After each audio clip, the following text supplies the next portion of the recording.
In the last quarter century, a sitting president of the United States has come to Davos only twice.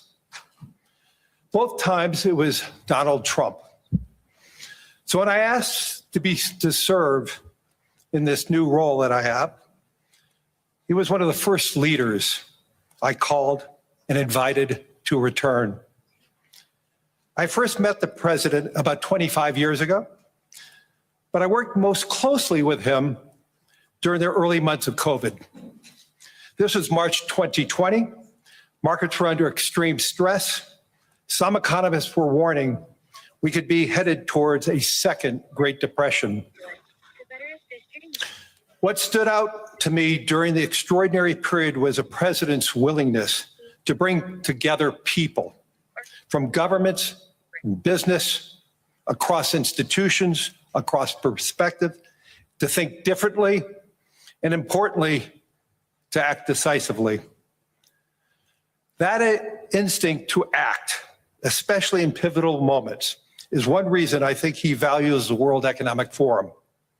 It is a unique institution that brings together the largest combination of government officials, business leaders, technology leaders, civil society and NGO leaders, anywhere in the world for a genuine dialogue. And particularly, importantly, this year. Thankfully, this group is meeting under better economic circumstances than during the pandemic. But once again, we're facing very serious different economic conditions around the world. One of the central challenges that is impacting me is how capitalism can benefit more, and how can we broaden our global economy for greater and greater participation. That is a question where the president has shown real leadership through investing in infrastructure, reducing barriers to growth, and initiatives like the Trump account, designed to give more Americans a direct stake in the growth of the U.S. economy. As he enters the second year of his second term, we are interested in hearing his plans for 2026 and beyond, and will no doubt create more and more conversation. And that's what the forum is about, a serious conversation in the spirit of dialogue. Discussions where the world is headed, where are we going? And these discussions would be incomplete without the President of the United States, the most important leader in the world. We appreciate him here, so let me introduce and welcome back to Davos the President of the United States, Donald J. Trump.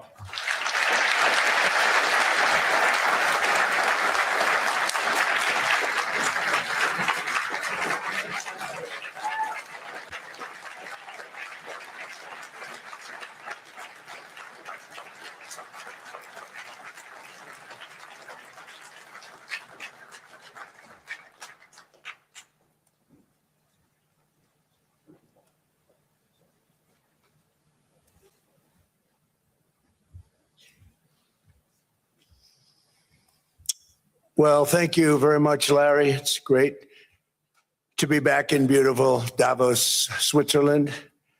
and to address so many respected business leaders, so many friends, few enemies, and all of the distinguished guests. It's a who's who, I will say that.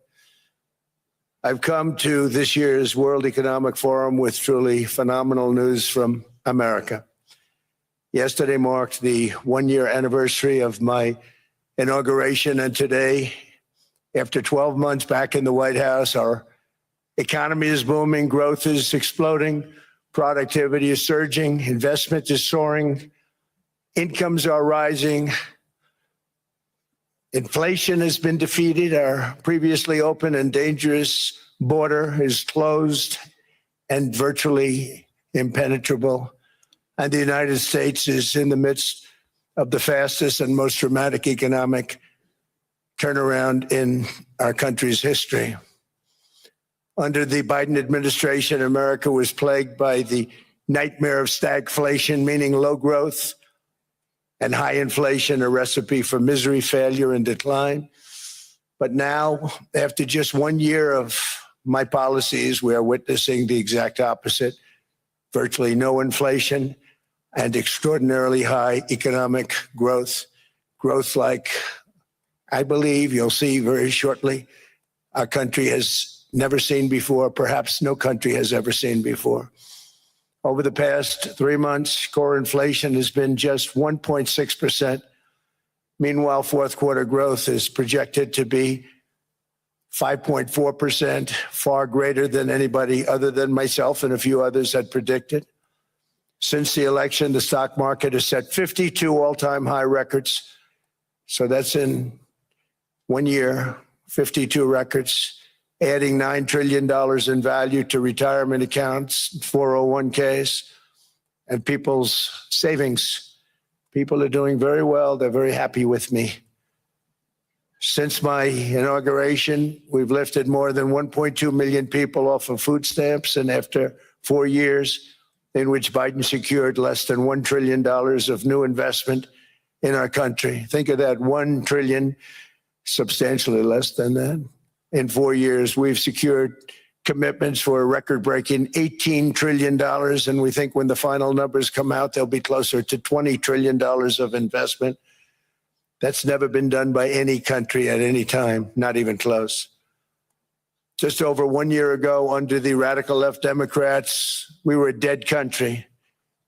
Now we are the hottest country anywhere in the world.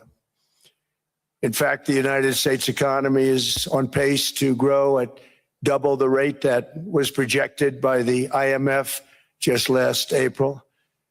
And with my growth and tariff policies, it should be much higher. I really believe we can be much higher than that.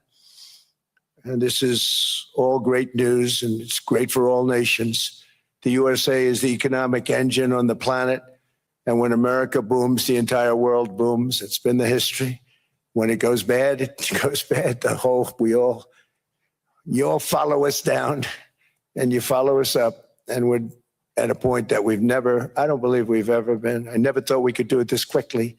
My biggest surprise is I thought it would take more than a year, maybe like a year and 1 month.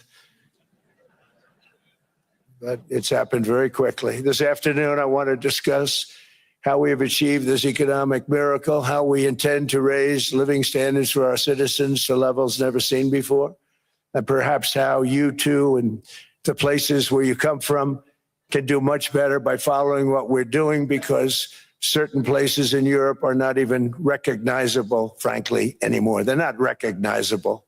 And we can argue about it, but there's no argument. Friends come back from different places. I don't want to insult anybody, and say, I don't recognize it. And that's not in a positive way. That's in a very negative way. And I love Europe, and I want to see Europe go good, but it's not heading in the right direction. In recent decades, it became conventional wisdom in Washington and European capitals that the only way to grow a modern Western economy was through ever-increasing government spending, unchecked mass migration, and endless foreign imports. The consensus was that so-called dirty jobs and heavy industry should be sent elsewhere, that affordable energy should be replaced by the Green New Scam. and that countries could be propped up by importing new and entirely different populations from faraway lands. This was the path that sleepy Joe Biden administration and many other Western governments very foolishly followed, turning their backs on everything that makes nations rich and powerful and strong. And there's so much potential in so many nations. The result was record budget and trade deficits and a growing sovereign deficit driven by the largest wave of mass migration in human history. We've never seen anything like it. Quite frankly, many parts of our world are being destroyed before our very eyes, and the leaders don't even understand what's happening. And the ones that do understand aren't doing anything about it. Virtually all of the so-called experts predicted my plans to end this failed model would trigger a global recession and runaway inflation. But we have proven them wrong. It's actually just the opposite. In 1 year, our agenda has produced a transformation like America has not seen in over 100 years. Instead of closing down energy plants, we're opening them up. Instead of building ineffective, money-losing windmills, we're taking them down and not approving any. Instead of empowering bureaucrats, we're firing them, and they're going out and getting jobs in the private sector for 2 and 3 times what they were making in government. So they started off hating me when we fired them, and now they love me. Instead of raising taxes on domestic producers, we're lowering them and raising tariffs on foreign nations to pay for the damage that they've caused. In 12 months, we have removed over 270,000 bureaucrats from the federal payrolls, the largest single-year reduction in government employment since the end of World War II. Nobody thought that was coming, but we had no choice. To make a country great, you can't have all federal jobs.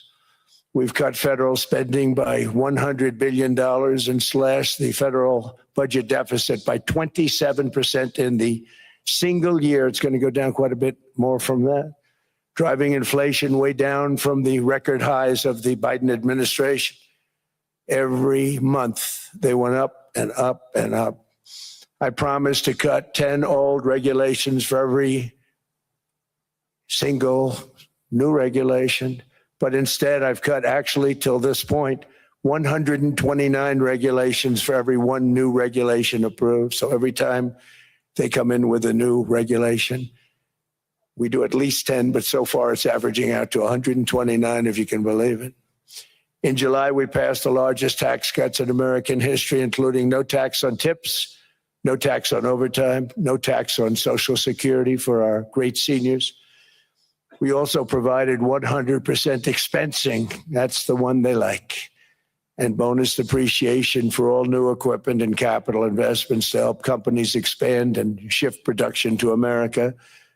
They are so in love with that. They build a plant, they're able to deduct it immediately, the whole thing, rather than waiting 38 to 41 years in the old days.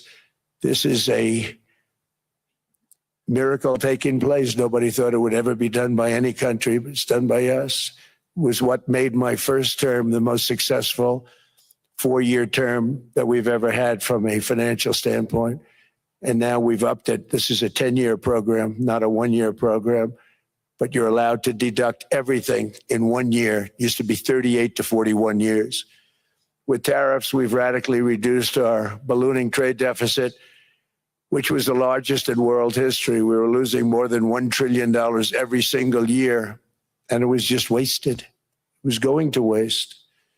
But in 1 year, I slashed our monthly trade deficit by a staggering 77%. And all of this with no inflation, something everyone said could not be done. There were a couple of brilliant people that actually thought I was doing the right thing. I thought I was doing the right thing. Now they all think I'm doing the right thing because they can't believe the numbers. American exports are now up by more than $150 billion. Domestic steel production is up by 300,000 tons a month, and it's doubling over the next 4 months. It's doubling and tripling, and we have steel plants being built all over the country. Nobody thought they'd see that. Factory construction is up by 41%. And that number is really going to skyrocket right now because that's during a process that they're putting in to get their approvals. And we've given very, very quick, fast approvals. In the process, we've made historic trade deals with partners covering 40% of all U.S. trade. Some of the greatest companies and countries in the world. We have countries as our partner too. The European nations, Japan, South Korea. They're our partners. They've gone into massive deals with us, especially on oil and gas. And these agreements raise growth and cause stock markets to boom, not only in the U.S., but virtually every country that came to make a deal, because as you've learned, when the United States goes up, you follow.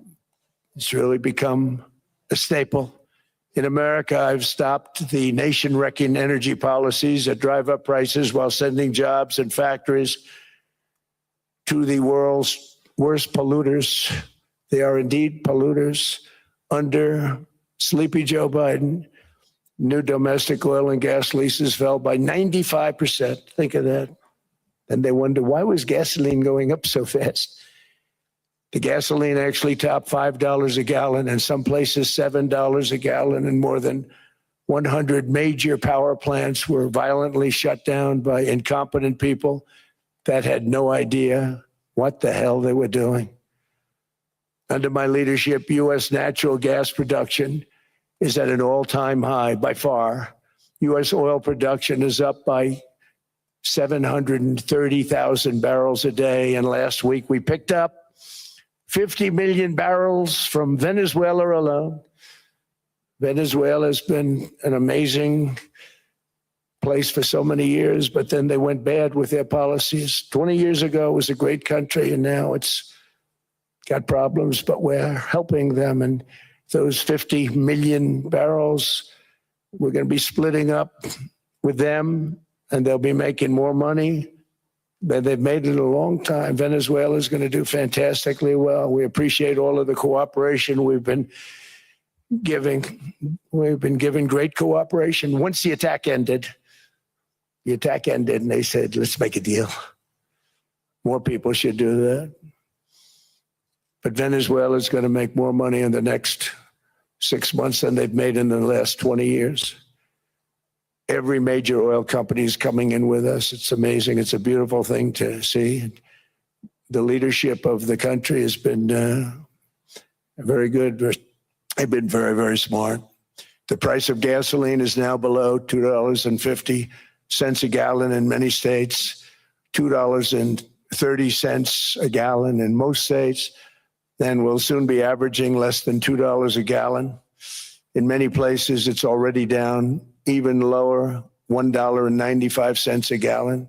Numerous states are at $1.99, numbers that nobody has heard for years. Actually, since my last administration, we got it down to around those numbers. I've signed an order directing and approval of many new nuclear reactors. We're going heavy into nuclear. I was not a big fan because I didn't like the risk, the danger. But they have the progress they've made with nuclear is unbelievable. And the safety progress they've made is incredible. We're very much into the world of nuclear energy. And we can have it now at good prices and very, very safe. And we're leading the world in AI by a lot.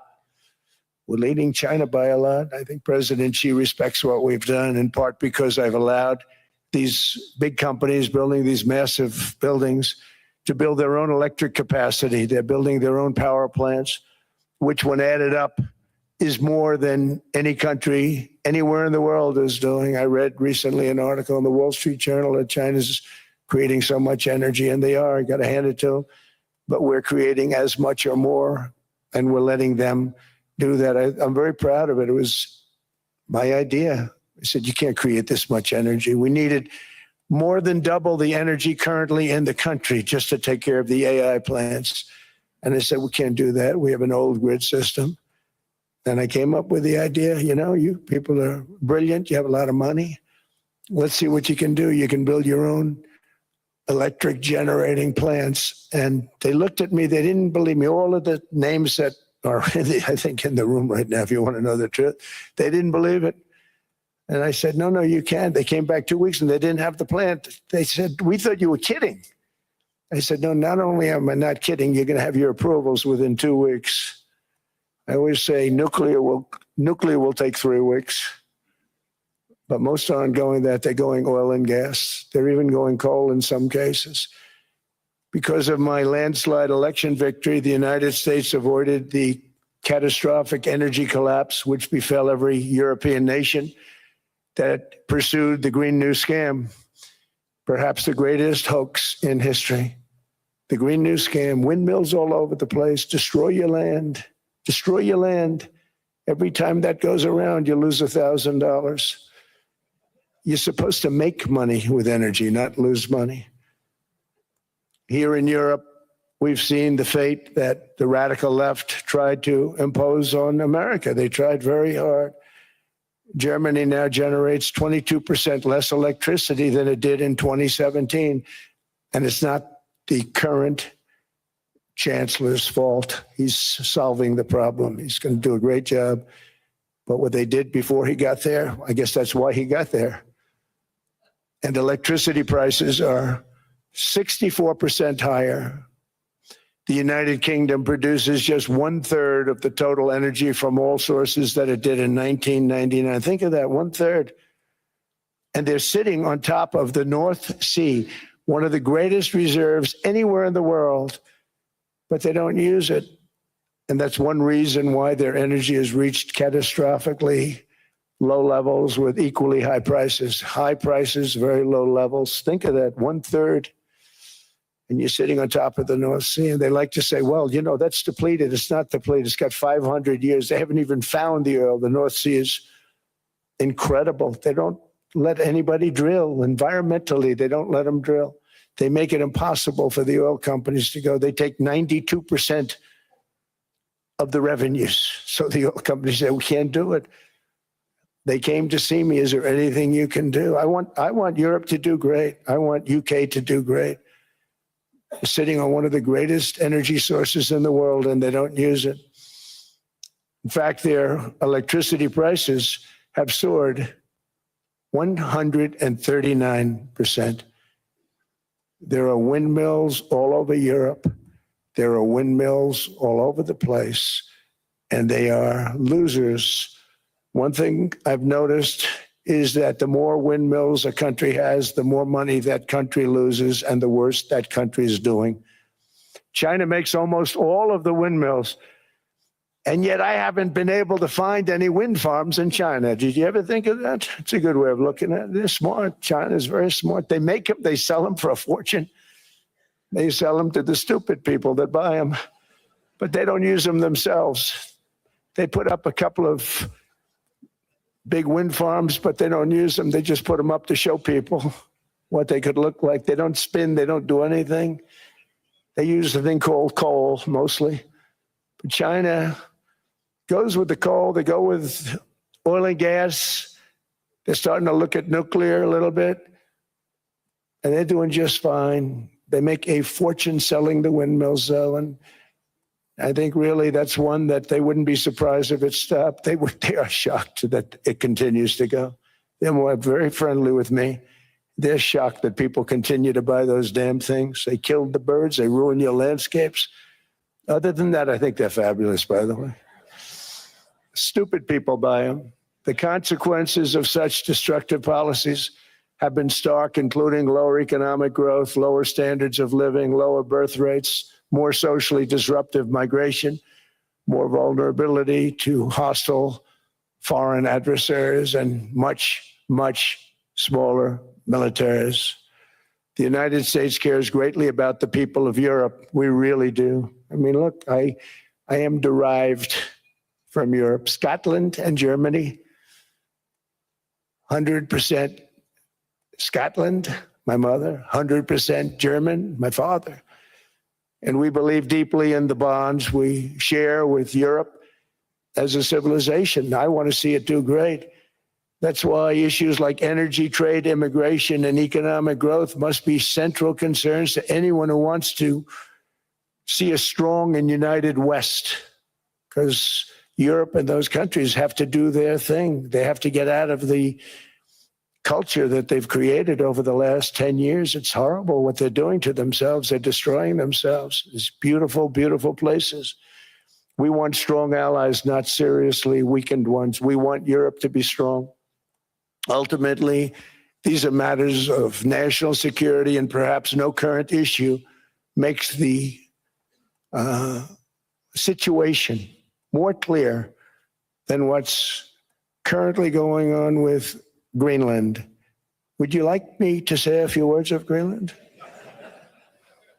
I was going to leave it out of the speech, but I think I would have been reviewed very negatively. I have tremendous respect for both the people of Greenland and the people of Denmark, tremendous respect. But every NATO ally has an obligation to be able to defend their own territory. And the fact is, no nation or group of nations is in any position to be able to secure Greenland other than the United States. We're a great power, much greater than people even understand. I think they found that out 2 weeks ago in Venezuela. We saw this in World War II when Denmark fell to Germany after just 6 hours of fighting and was totally unable to defend either itself or Greenland. So the United States was then compelled, we did it, we felt an obligation to do it, to send our own forces to hold the Greenland territory, and hold it we did at great cost and expense. They didn't have a chance of getting on it, and they tried. Denmark knows that. We literally set up bases on Greenland for Denmark. We fought for Denmark. We weren't fighting for anyone else. We were fighting to save it for Denmark. Big, beautiful piece of ice. It's hard to call it land. It's a big piece of ice. But we saved Greenland and successfully prevented our enemies from gaining a foothold in our hemisphere. So we did it for ourselves also. And then after the war, which we won it big. Without us, right now, you'd all be speaking German and a little Japanese, perhaps. After the war, we gave Greenland back to Denmark. How stupid were we to do that? But we did it. But we gave it back. But how ungrateful are they now? So now our country and the world face much greater risks than it did ever before because of missiles, because of nuclear, because of weapons of warfare that I can't even talk about. 2 weeks ago, they saw weapons that nobody ever heard of. They weren't able to fire one shot at us. They said, what happened? Everything was discombobulated. They said, we've got them in our sights. Press the trigger, and nothing happened. No anti-aircraft missiles went up. There was one that went up about 30 feet and crashed down right next to the people that sent it. They said, what the hell is going on? Those defensive systems were made by Russia and by China. So they're going to go back to the drawing boards, I guess. Greenland is a vast, almost entirely uninhabited and undeveloped territory. It's sitting undefended in a key strategic location between the United States, Russia, and China. That's exactly where it is, right smack in the middle. Wasn't important nearly when we gave it back. You know, when we gave it back, it wasn't the same as it is now. It's not important for any other reason, you know, everyone talks about the minerals. There's so many places. There's no rare earth, no such thing as rare earth. There's rare processing, but there's so much rare earth. And to get to this rare earth, you got to go through hundreds of feet of ice. That's not the reason we need it. We need it for strategic national security and international security. This enormous unsecured island is actually part of North America, on the northern frontier of the Western Hemisphere. That's our territory. It is therefore a core national security interest of the United States of America. And in fact, it's been our policy for hundreds of years to prevent outside threats from entering our hemisphere. And we've done it very successfully. We've never been stronger than we are now. That's why American presidents have sought to purchase Greenland for nearly 2 centuries. You know, for 2 centuries, they've been trying to do it. They should have kept it after World War II, but they had a different president. That's all right. People think differently. Much more necessary now than it was at that time, however. In 2019, Denmark said that they would spend over $200 million to strengthen Greenland's defenses. But as you know, they spent less than 1% of that amount. 1%, there's no sign of Denmark there. And I say that with great respect for Denmark, whose people I love, whose leaders are very good. It's the United States alone that can protect this giant mass of land, this giant piece of ice, develop it and improve it and make it so that it's good for Europe and safe for Europe and good for us. And that's the reason I'm seeking immediate negotiations to once again discuss the acquisition of Greenland by the United States, just as we have acquired many other territories throughout our history, as many of the European nations have. They've acquired, there's nothing wrong with it. Many of them, some went in reverse, actually, if you look. Some had great, vast wealth, great, vast lands all over the world. They went in reverse. They're stuck back where they started. That happens too. But some grow. But this would not be a threat to NATO. This would greatly enhance the security of the entire alliance, the NATO alliance. The United States is treated very unfairly by NATO. I want to tell you that. And when you think about it, nobody can dispute it. We give so much and we get so little in return. And I've been a critic of NATO for many years. And yet I've done more to help NATO than any other president by far, than any other person. You wouldn't have NATO if I didn't get involved in my first term. The war with Ukraine is an example. We are thousands of miles away, separated by a giant ocean. It's a war that should have never started, and it wouldn't have started if the 2020 U.S. presidential election weren't rigged. It was a rigged election. Everybody now knows that. They found out. People will soon be prosecuted for what they did. It's probably breaking news, but it should be. It was a rigged election. You can't have rigged elections. You need strong borders, strong elections, and ideally a good press. I always say it. Strong borders, strong elections, free, fair elections, and a fair media. The media is terrible. It's very crooked. It's very biased, terrible. But someday it'll straighten out because it's losing all credibility. Think of it. When I went in a landslide, a giant landslide, won all 7 swing states, won the popular vote, won everything, and I only get negative press. That means that it has no credibility. And if they're going to get credibility, they're going to have to be fair. So you need a fair press. But you also need those other elements. And I inherited a terrible, terrible situation. If you look, the border was open. The inflation was raging. Everything was bad with the United States when I came into office. But I also inherited a mess with Ukraine and Russia, something that would have never happened. And I know Putin very well. He and I would discuss Ukraine. It was the apple of his eye, but he wasn't going to do anything. I said, Vladimir, you're not doing it. He would never have done it. It was terrible what happened. I could see it happening too. After I left, I could see it happening. Biden had given Ukraine and NATO $350 billion, a staggering sum, $350 billion. I came in and just like the southern border, just like inflation, just like our economy, I said, wow, this place is in trouble, meaning our country. All of these things were out of control. But the border was out of control. We fixed it with the strongest border anywhere in the world. And I've now been working on this war for 1 year, during which time I settled 8 other wars. India, Pakistan. I settled other wars that were Vladimir Putin called me, Armenia, Azerbaijan. He said, I can't believe you settled that one. They were going on for 35 years. I settled it in 1 day. And President Putin called me. He said, you know, I can't believe I worked on that war for 10 years trying to settle it. I couldn't do it. I said, do me a favor, focus on settling your war. Don't worry about that one. What does the United States get out of all of this work, all of this money, other than death, destruction, and massive amounts of cash going to people who don't appreciate what we do? They don't appreciate what we do. Talking about NATO, I'm talking about Europe.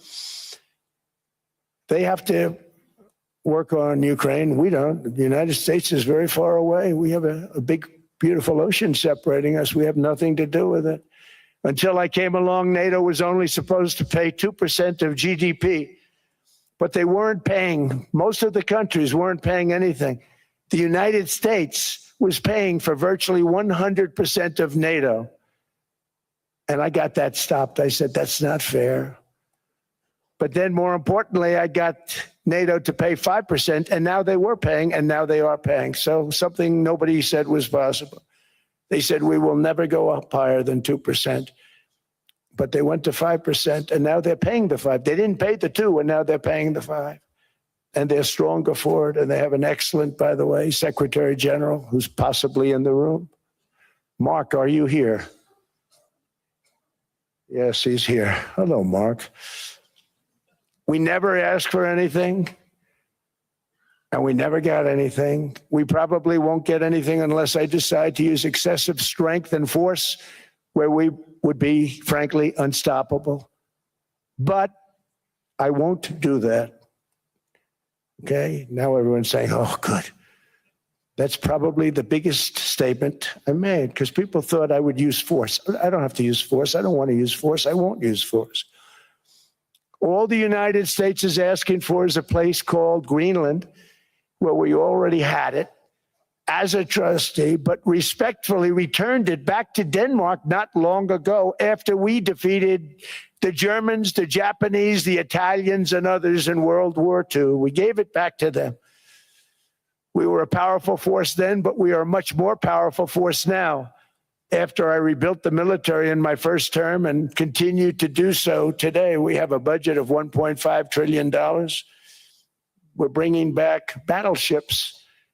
The battleship is 100 times more powerful than the great battleships you saw in World War II, those great, big, gorgeous ships, the Missouri, the Iowa, the Alabama. Because I thought maybe we could take them out of mothballs. They said, no, sir, these ships are 100, think of that, 100 times more powerful than those big, magnificent pieces of art that you saw so many times ago, that you still see on television. You say, wow, what a force. 100 times, each ship 100 times more powerful than the big battleships of the past. So that was the end of the mothball story. So what we have gotten out of NATO is nothing except to protect Europe from the Soviet Union and now Russia. I mean, we've helped them for so many years. We've never gotten anything, except we pay for NATO. And we paid for many years until I came along. We paid for, in my opinion, 100% of NATO because they weren't paying their bills.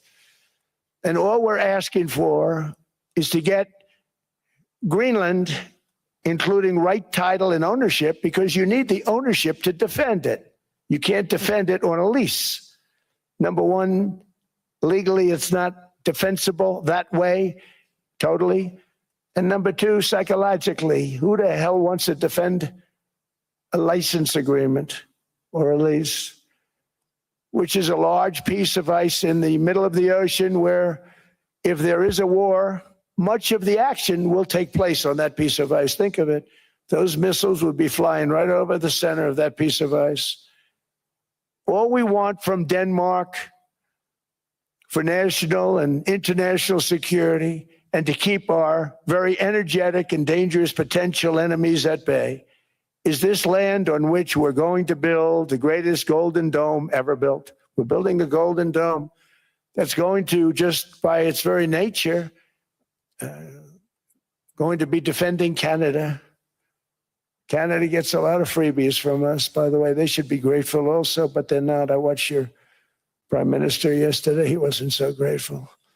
But they should be grateful to us. Canada lives because of the United States. Remember that. Mark, the next time you make your statements.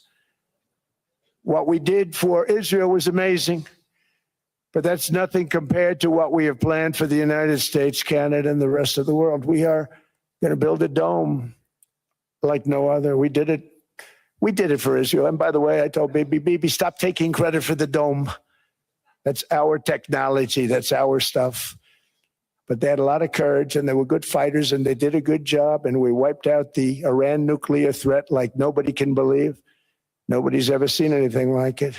That, Venezuela, taking down Soleimani, wiping out al-Baghdadi when he tried to reinstitute ISIS. We did a lot. I did a lot of big things, all perfectly executed. Everyone was perfectly executed. Somebody told me that, a military expert told me, sir, everything you've done has been perfectly executed. I said, I know. So other presidents have spent, whether foolishly or not, trillions and trillions of dollars on NATO and gotten absolutely nothing in return. We've never asked for anything. It's always a one-way street. Now they want us to help them with Ukraine. And let me say, we're going to. I'm really helping, not even them. I want to see, last week, if you saw, it was 10,000 soldiers, but last month it was 31,000 soldiers died. 31,000. That's this room times, the number of people in this room times 30. Think of it. 30,000 soldiers died in 1 month. The month before it was 27,000. The month before that it was 28,000. The month before that it was 25,000. It's a bloodbath over there. And that's what I want to stop. It doesn't help the United States, but these are souls. These are young people. Look like you, look like some of you right in the front row. They go to war. Their parents are so proud. Oh, there he goes, comes back. 2 weeks later, they get a call, your son's head's been blown off. I want to stop it. It's a horrible war. It's the worst since World War II. They keep going, they'll exceed World War II. The numbers are staggering, how many people they've lost. They don't want to talk about it. Ukraine and Russia lost just tremendous amounts. And I'm dealing with President Putin, and he wants to make a deal, I believe. I'm dealing with President Zelensky, and I think he wants to make a deal. I'm meeting him today. He might be in the audience right now. But they got to get that war stopped because too many people are dying, needlessly dying. Too many souls are being lost. It's the only reason I'm interested in doing it. But in doing it, I'm helping Europe, I'm helping NATO, and I've until the last few days when I told them about Iceland, they loved me. They called me daddy, right, last time. Very smart man said, he's our daddy. He's running it. I was like running it. I went from running it to being a terrible human being. But now what I'm asking for is a piece of ice, cold and poorly located, that can play a vital role in world peace and world protection. It's a very small ask compared to what we have given them for many, many decades. But the problem with NATO is that we'll be there for them 100%. But I'm not sure that they'd be there for us. If we gave them the call, gentlemen, we are being attacked. We're under attack by such and such a nation. I know them all very well. I'm not sure that they'd be there. I know we'd be there for them. I don't know that they'd be there for us. So with all of the money we expend, with all of the blood, sweat, and tears, I don't know that they'd be there for us. They're not there for us on Iceland, that I can tell you. I mean, our stock market took the first dip yesterday because of Iceland. So Iceland's already cost us a lot of money. But that dip is peanuts compared to what it's gone up. And we have an unbelievable future in that stock. That stock market is going to be doubled. We're going to hit 50,000, and that stock market's going to double in a relatively short period of time because of everything that's happening. But this is a good example. After giving NATO and European nations trillions and trillions of dollars in defense, they buy our weapons. We make the greatest weapons in the world, but now we're going to make them faster, much faster. You saw that. I put a cap on the salaries. Then I put no buybacks, no stock buybacks, no various other things that they were doing. I mean, they were making $50 million, but it would take them 3 years to give you a Patriot missile. I said, that's not good. My chauffeur can do a better job than that. And he makes slightly less than 50. They make big salaries. If they're going to make those big salaries, they're going to have to produce a lot faster. The good news is we have the greatest equipment in the world. Now we're going to start making it a lot faster. They're going to build additional plants. And all of the money that goes into stock buybacks is going to go into building plants. We're not allowing stock buybacks by defense companies any longer. They're going to build new plants to make Tomahawks, Patriots. We have the best equipment, F-35s, F-47, the new one just coming out. They say it's the most devastating plane, fighter jet ever. Who knows? They called it 47. If I don't like it, I'm going to take the 47 off it. I wonder why they called it 47. We'll have to think about that. But if I don't like it, I'm going to take that 47 off. But it's supposed to be the stage 6. It's supposed to be the first stage 6 plane, undetectable, like our B-2 bombers were undetectable. They flew right over Iran. They were undetectable. And they did their job, and they got the hell out of there. So we want a piece of ice for world protection, and they won't give it. We've never asked for anything else, and we could have kept that piece of land, and we didn't. So they have a choice. You can say yes, and we will be very appreciative, or you can say no, and we will remember. A strong and secure America means a strong NATO. And that's one reason why I'm working every day to ensure our military is very powerful. Our borders are very strong. And above all, our economy is strong because national security requires economic security and economic prosperity. And we have the greatest that we've ever had.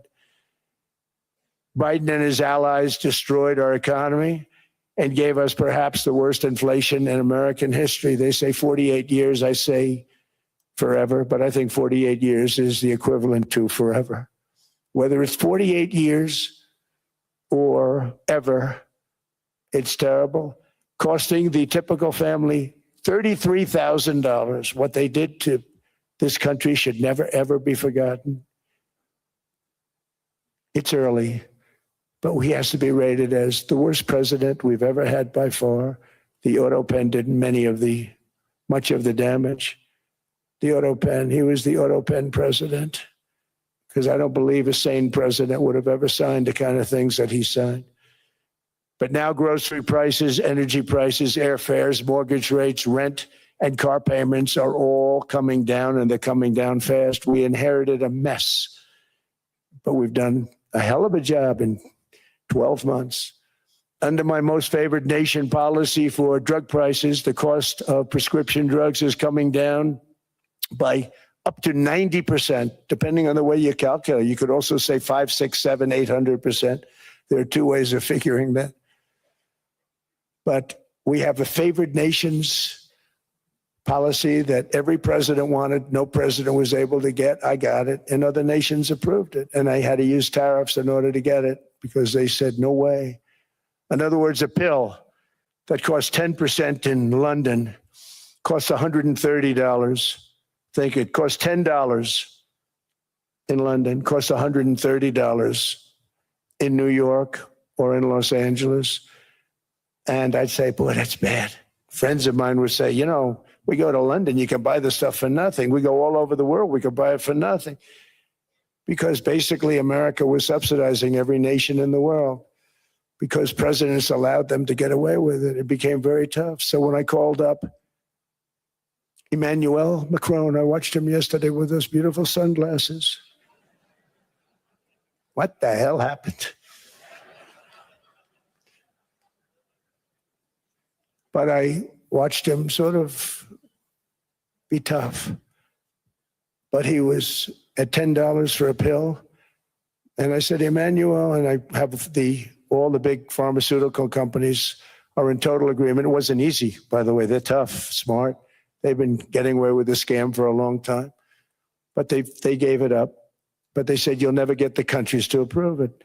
said, why is that? Because they won't. They always said, we're not paying any more. Get the rest for the United States. So over the years, they stayed the same. We just went up, up, up. And I mean, we would pay 13, 14, 15 times more than some certain countries would. So I said, no, they'll approve it 100%. Sir, you'll never get them to approve it. I said, I guarantee you. But I actually started with Emmanuel, who probably is in the room too. And I like him. I actually like him. Hard to believe, isn't it? And I said, Emmanuel, you're going to have to lift the price of that pill to $20, maybe $30. Think of that. That means it's a doubling of prescription drugs. Might be a tripling, might be a quadrupling. It's not easy. No, no, no, Donald, I will not do that. I said, yes, you will, 100%. He said, no, no, no. You're asking me to double. I said, Emmanuel, you've been taking advantage of the United States for 30 years with prescription drugs. You really should do it, and you will do it. I have no doubt. In fact, I am 100% sure you're going to. No, no, no, I will not do it. Because yes, in all fairness, he has to double or triple. Because the world being a bigger place than the United States, it's not that you meet in the middle. You just have to go up some, and we come down a lot. They go up a little, we come down a lot. So we're at $130, they're at 10. So they may have to go to 20 or 30. No more than that. I said, Emmanuel, you're going to be doubling or tripling? No, no, no. I said, here's the story, Emmanuel. The answer is you're going to do it. You're going to do it fast. And if you don't, I'm putting a 25% tariff on everything that you sell into the United States and a 100% tariff on your wines and champagnes. And that's about 10 times more than what I'm requesting. And you're going to do it. I don't want to go public with it, but you may make me do that. No, no, Donald, I will do it. I will do it. It took me, on average, 3 minutes a country saying the same thing. You will do it. They all said, no, no, no, I will not do it. You're asking me to double the cost of prescription. I said, that's right, because you've been screwing us for 30 years. And they said, we will not do it. I said, that's all right. On Monday morning, we're putting a 25, 30, 50. I gave different numbers for different countries. This is also national security we're talking about. Not fair. We're not going to subsidize the whole world. And every one of those countries have agreed to do it. So one of the biggest things that I've done is the fact that we have now most favored nation. We will pay whatever the lowest price is in the entire world. So our drug prices are going to be coming down by staggering 90%. Again, you could say 1,000%, 2,000%. Depends on the way you want to figure it, but we'll go with the way the fake news likes it better because it sounds, can you imagine a 90% reduction sounds much worse. But drug prices are going to be coming down tremendously in all the nations, and I appreciate them doing it, but they did it, in all fairness, without tariffs, I wouldn't have been able to get it done. After declining $3,000 under Biden, real incomes are up in the United States by $2,000, $3,000, and even $5,000 and more. Home ownership has always been a symbol of health and vigor of American society, but that goal fell out of reach for millions and millions of people in the Biden era because interest rates went up so high. Today, I'm taking action to bring back this bedrock of the American dream. In recent years, Wall Street giants and institutional investment firms, many of you are here, many of you are good friends of mine, many of you are supporters. Sorry to do this, Joe, I'm so sorry. But you've driven up housing prices by purchasing hundreds of thousands of single-family homes, and it's been a great investment for them. Often as much as 10% of houses on the market. You know, the crazy thing is a person can't get depreciation on a house, but when a corporation buys it, they get depreciation. Okay, that's something we're going to have to think about too. I don't know if too many people think about that. You buy a corporation, they buy 500 houses. They buy hundreds of thousands. They buy 500 houses. They can take depreciation. A person sweats and works and buys one house, they can't. But homes are built for people, not for corporations, and America will not become a nation of renters. We're not going to do that. That's why I have signed an executive order banning large institutional investors from buying single-family homes. It's just not fair to the public. They're not able to buy a house. And I'm calling on Congress to pass that ban into permanent law, and I think they will. One of the biggest barriers to saving for a down payment has been surging credit card debt. The profit margin for credit card companies now exceeds 50%, one of the biggest. And they charge Americans interest rates of 28%, 30%, 31%, 32%. Whatever happened to usury? So to help our citizens recover from the Biden disaster, all caused by this horrible president, I'm asking Congress to cap credit card interest rates at 10% for 1 year. And this will help millions of Americans save for a home. They have no idea they're paying 28%. They go out there a little late in their payment and they end up losing their house. It's terrible. To unleash innovation in savings and financing, I'm also working to ensure America remains the crypto capital of the world.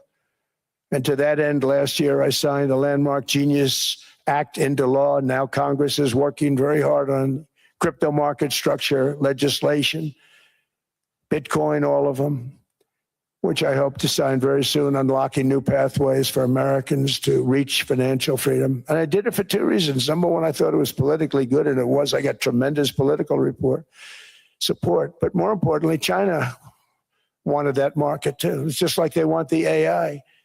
And we've got that market, I think, pretty well locked up. If I didn't do it, Biden was totally against it until before the election, when they realized that, there were millions of people voting against him over crypto.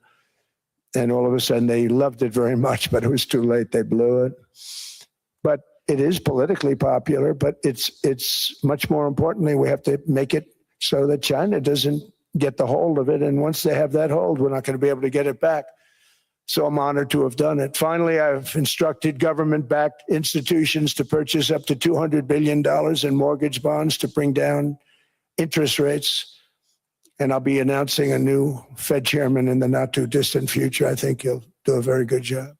See, I gave away some of it. He did give that away. So we have something, got something, but somebody that's very respected. They're all respected. They're all great. Everyone that I interviewed is great. Everyone could do, I think, a fantastic job.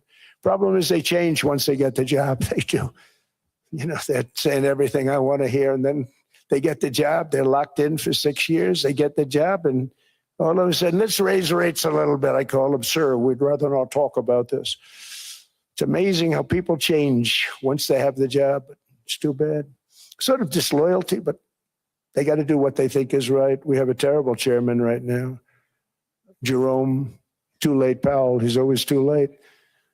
And he's very late with interest rates, except before the election, he was just fine for the other side.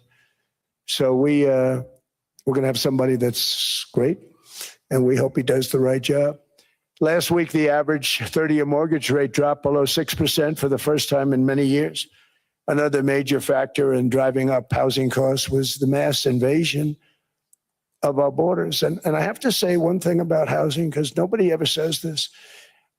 I am very protective of people that already own a house, of which we have millions and millions and millions.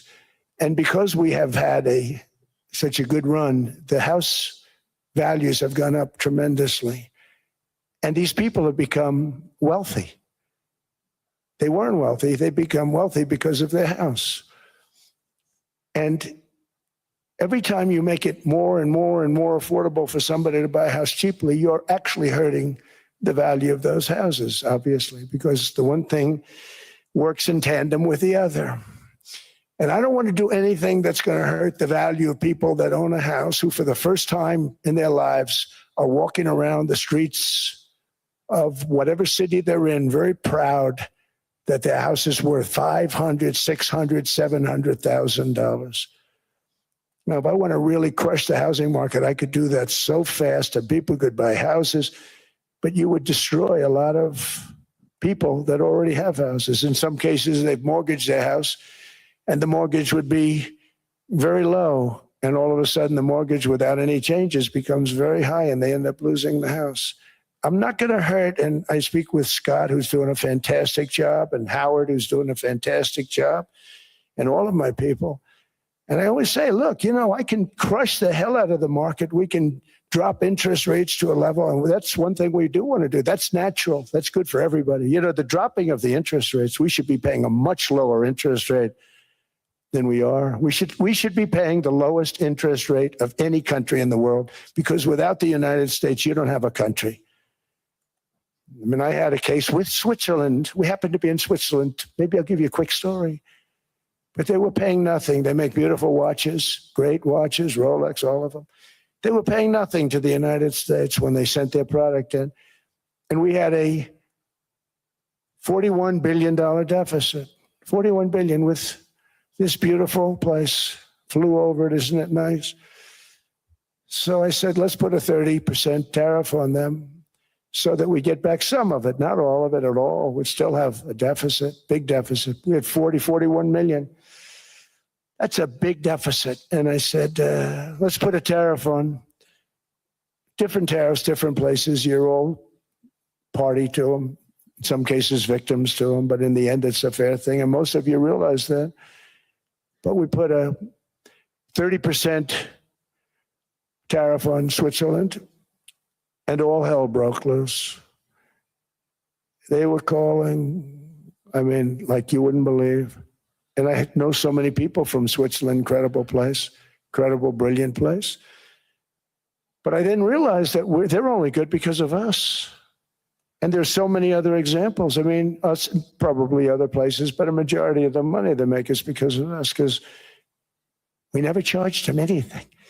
So they come in, they sell their watches, no tariffs, no nothing. They walk away, they make $41 billion on just us. So I said, no, we can't do that. So I'm going to bring it up. I still would have a deficit pretty substantial, but I brought it up to 30%.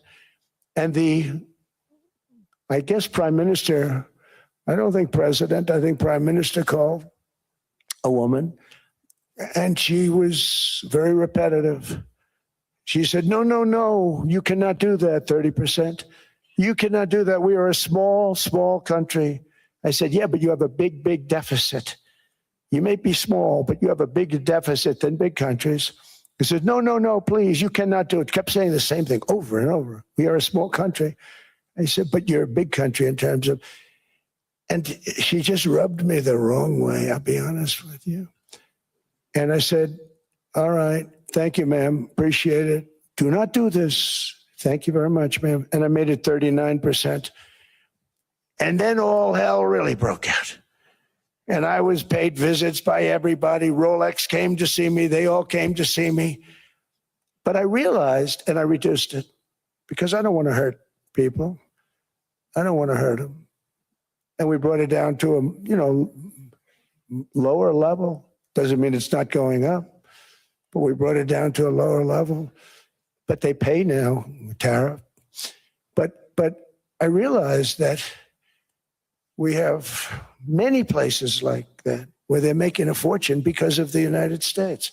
Without the United States, they wouldn't be making anything. Think of it. Switzerland made $41 billion on us. And as she said, it's a small place. And I realized with that, I don't know, because she was so aggressive. And I realized in that conversation that the United States is keeping the whole world afloat. Many places, I could give you 6, 7 places just in the people in this little area. I know every one of them. They're looking down. They don't want to see me, and they don't want to stare me in the eyes. But they're taking advantage of, everybody took advantage of the United States. But I've been very fair, and I gave them a tariff, and it was fine. But I realized that without us, it's not Switzerland anymore. Without us, it's not any of the countries that are represented here. And we want to work with the countries. We want to work with them. We're not looking to destroy them. I could have said 39, 40%. I could have said I want a 70% tariff, then we make money with Switzerland. But Switzerland would have been probably destroyed, financially destroyed. I don't want to do that. But we should be paying the lowest interest rate of everybody. I hope Scott's listening to this, because we should be paying the lowest interest rate of everybody. Without us, most of the countries don't even work. And then you have the protection factor. Without our military, which is the greatest in the world by far, without our military, you have threats that you wouldn't believe. You wouldn't believe. You don't have threats because of us. To say it so importantly, in the old days, and I used to say I'm the youngest in the room. Now I'm among the older. I hate to say it. I don't feel old, but I'm among the older. But I remember not long ago, 20, 25 years ago, when good news came out about, let's say, the United States. The United States had a great quarter. The United States had a great month. All the stocks went up. And that's the way it's supposed to be. Now, when they say the United States had a record quarter, it's unbelievable how well it's doing, all the stocks crash because they say, oh no, inflation, they're going to raise interest rates. And they do. Some of these stupid people like Powell, they raise interest rates. And what they do is they stop you from being successful.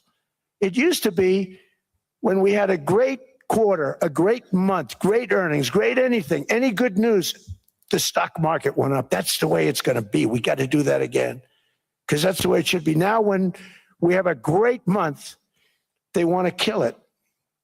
Like we did over 5%. People were surprised. We should do 20%. We could do 25%.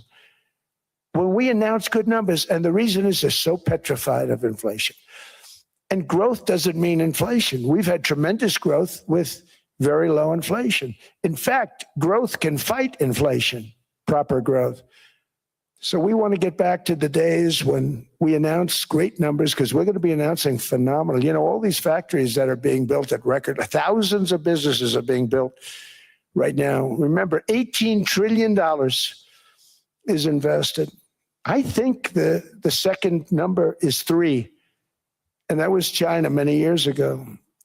Investments in the country from outside. 18 trillion, nobody's ever seen. And that's money coming in and building things, factories. Thousands of businesses are being built, thousands.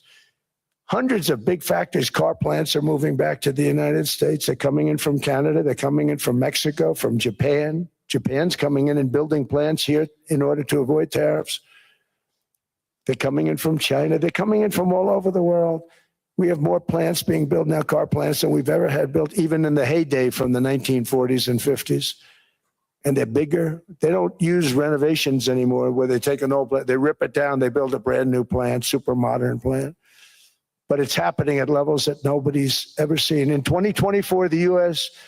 built less than 2 million new homes, but Biden admitted more than 8 million new migrants. And those days are over. In 2025, for the first time in 50 years, the United States had reverse migration. Boy, that was nice. And these were criminals that were being taken out of our country because they allowed people to come into our country from jails, from gangs, drug dealers, murderers. 11,888 murderers. We've gotten most of them out. And then ICE gets beat up by stupid people from leadership in Minnesota.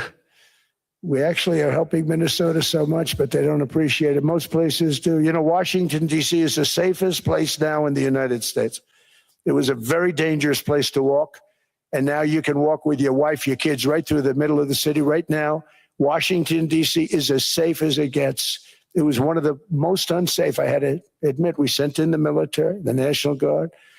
Within 2 months, it was great. Within 3 months, it's like a really great place and a safe place and a beautiful place. It's even been cleaned up. The graffiti's gone. The fences are gone. We don't have to worry about fences anymore.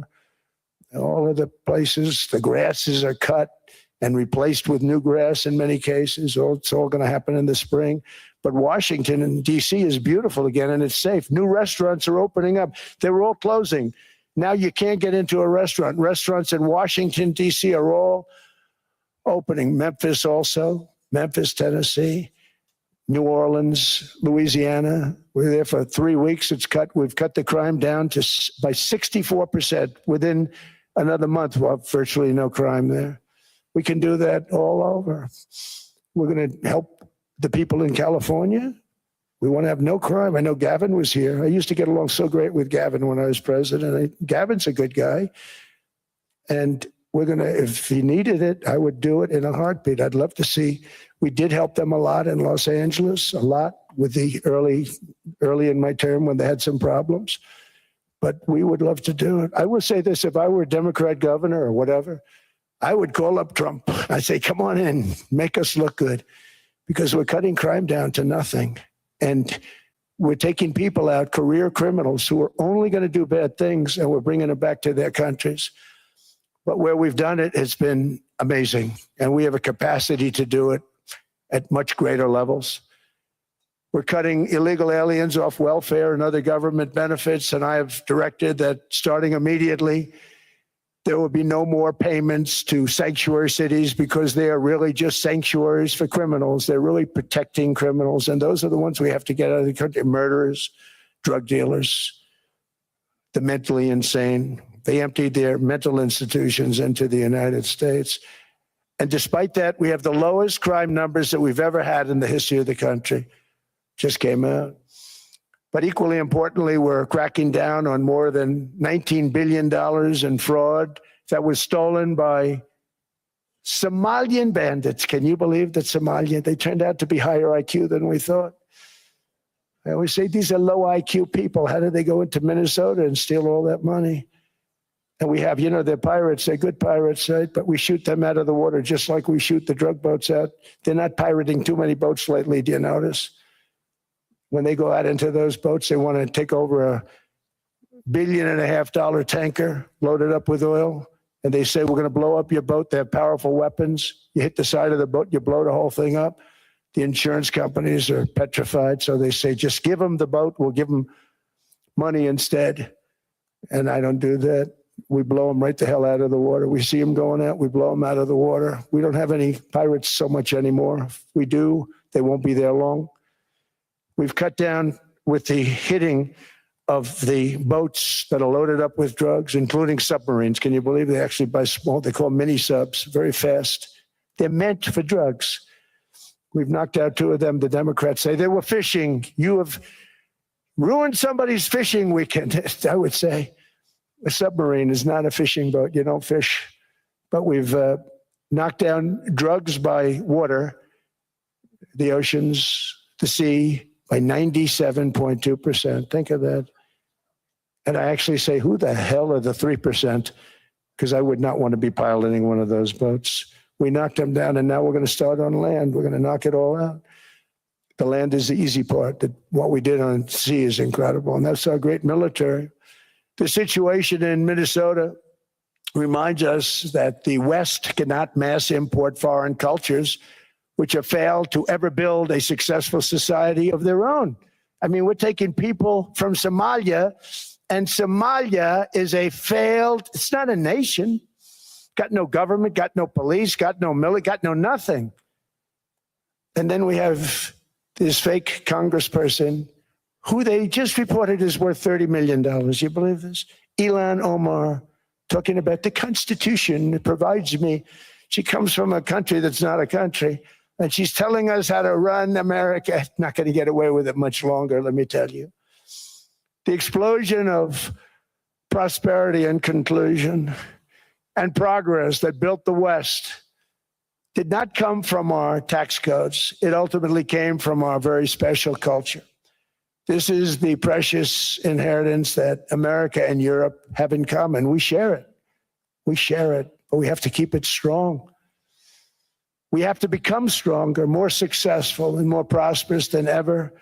We have to defend that culture and rediscover the spirit that lifted the West from the depths of the Dark Ages to the pinnacle of human achievement. We live in an incredible, changing period. It's an unbelievable time, but we have to take advantage of the time that we're in. In our hands are technologies that our ancestors could scarcely have. I mean, they couldn't have even dreamt some of the things that we see today. And so rapidly they're produced. I mean, AI, 2 years ago, nobody ever heard of the term, and now everybody's talking about it. And it can have some very good purpose. It could also have some dangerous purpose. And for that, we have to watch out. But some tremendous things are happening because of it. And we're leading by so much. We're doing so well. But opportunities that are bigger and grander than ever before in human history are right before us. It is the pioneers in this room. Many of you in this room are true pioneers. You're truly brilliant people. Just your ability to get a ticket is brilliant because you have about 50 people for every seat. I don't know what, that's Larry. Everything Larry touches turns to gold. He made this very successful. But you're in this room, and some of you are the greatest leaders anywhere in the world. You're the greatest brains anywhere in the world. And the future is unlimited, and to a large part because of you, and we have to protect you, and we have to cherish you. I always say we have to cherish our brilliant people because there aren't many of them. So together with confidence, boldness, and persistence, let us lift up our people, grow our economies, defend our shared destiny, and build a future for our citizens that is more ambitious, more exciting, more inspiring, and greater than the world has ever seen. We're in a position to do things that nobody else has ever even thought of before. And many of the people in this room are the ones that are doing it. And I want to congratulate you, and I'm with you all the way. You can do things that nobody else can even think about. So I congratulate you on your tremendous success. And the United States is back, bigger, stronger, better than ever before. And I'll see you around. Thank you all very much. Thank you very much.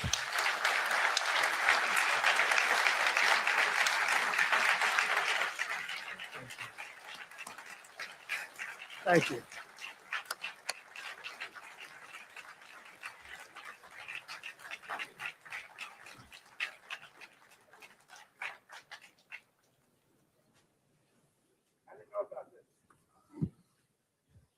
This was supposed to be a nice fire chat, Mr. President. Yes, good. I got set up now. I did know. You made the job for the moderator really easy. Thank you, Mr. President, for your speech. I do have a few follow-up questions, if it's okay. Sure. I don't think I should start with Greenland, maybe. I'll start with the economy. The U.S. economy is doing really, really well. But how to sustain this growth moving forward? Because there's always a recession looming around the corner. Well, you know, the one thing about economies and recessions is sometimes you get hit unexpectedly and there's nothing you can do about it. All brilliant people, but there's nothing. One example was COVID. We had an economy going at levels like nobody had ever seen my first 2.5, 3 years.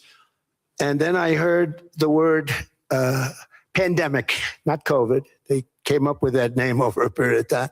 We won't get into that. But I heard the word pandemic. And I had a poll come out that was so strong just prior to that. And I was with the two best pollsters, McLaughlin and Fabrizio. And they said, sir, George Washington and Abraham Lincoln, if they came back and ran as president and vice president, they couldn't beat you. And then what happened is the following day, I was told to stay tuned because there's something really bad happening in China. There are bodies laying all over Wuhan, right around that certain building that we talk about. I always said it came from Wuhan. It did come from Wuhan. And they were body bags. We saw it by satellite. And they said, there are strange things happening in China. And so it began. And we ended up with the COVID and the whole world suffered. We did a phenomenal job. I don't think we got the credit we deserved. We did something that Operation Warp Speed, which some people say was one of the greatest military feats ever. We did a great job. Used our military, used a lot of people. But sometimes you get hit with things, nothing you can do. You get hit with things like that unexpectedly. And we got through it. And when I left, the stock market was higher than it was previous to the COVID coming up. And I called it a great achievement. But things happen, bad things happen. The things that we can stop are wars if we're smart. That we can stop. Those are a matter of being intelligent and having intelligent people on the other side, because wars are the worst of all. Wars are worse than anything. But we can stop wars because that's sort of up to us. But things like dust flying in the air, wherever COVID comes from or whatever comes, sometimes you have to be a little bit lucky. But we are poised to have an economy like no other, not only in this country, but anywhere. And you know, when you hear the kind of numbers that I can tell you that Scott Bessent was with me the other day, and he's looking at numbers. He said, I can't. And that's all he's done his whole life, pretty much your whole life. Scott, you weren't going to be a football player, I don't think. Scott was not that great at football, but he was always good at numbers, right? And he was looking at numbers. He said, I've never seen anything like this. We're poised to do things that no other country has ever done. And, you know, luck, I hate to say it, but we need a little luck. We don't want to get hit by something that nobody could have thought. Whoever thought we were going to hit by a pandemic? You know, when I heard the word pandemic, I said, oh, that's an ancient problem. World War I, they lost 100 million people. It actually ended World War I. A lot of people don't know. The Spanish flu in World War I ended the war because all the soldiers were sick. The soldiers were so sick on both sides, and that war was raging, and they were all dying from the Spanish flu. They were sick as dogs. They couldn't fight. So, you know, you don't know how that would have turned out. But so we do, I mean, subject to that, and I always have to put a caveat in for it, but we're poised to have the greatest growth of any large country, I think any country that there's been. When you look at what's happening in the United States, it's really amazing. Thank you. One thing that maybe keeps you up at night, I know you don't sleep that much anyway, Mr. President, is the debt. The U.S. debt is high, is now the biggest expenditure on your budget. How to get out of that impasse? Well, the big thing is growth. I mean, growth is the way. If we grow like this, we go from having at $37 trillion. We go from having high debt to low debt. But we also are cutting expenses, you know, the old-fashioned way. We have extraordinary growth. I think we're going to be growing our way out. I think we're going to be paying off debt. We're taking in tremendous money from tariffs fairly. And again, I'm using them judiciously. You know, Switzerland's a case study. I could have gotten much more. I could have asked for much more. But we're using them judiciously. But I think growth, most importantly, and then cutting costs. Now, if you take a look at Minnesota, $19 billion in fraud and other things. People going to airports, they came into the country, they don't have 10 cents, and they're leaving with hundreds of thousands of cash in their bags.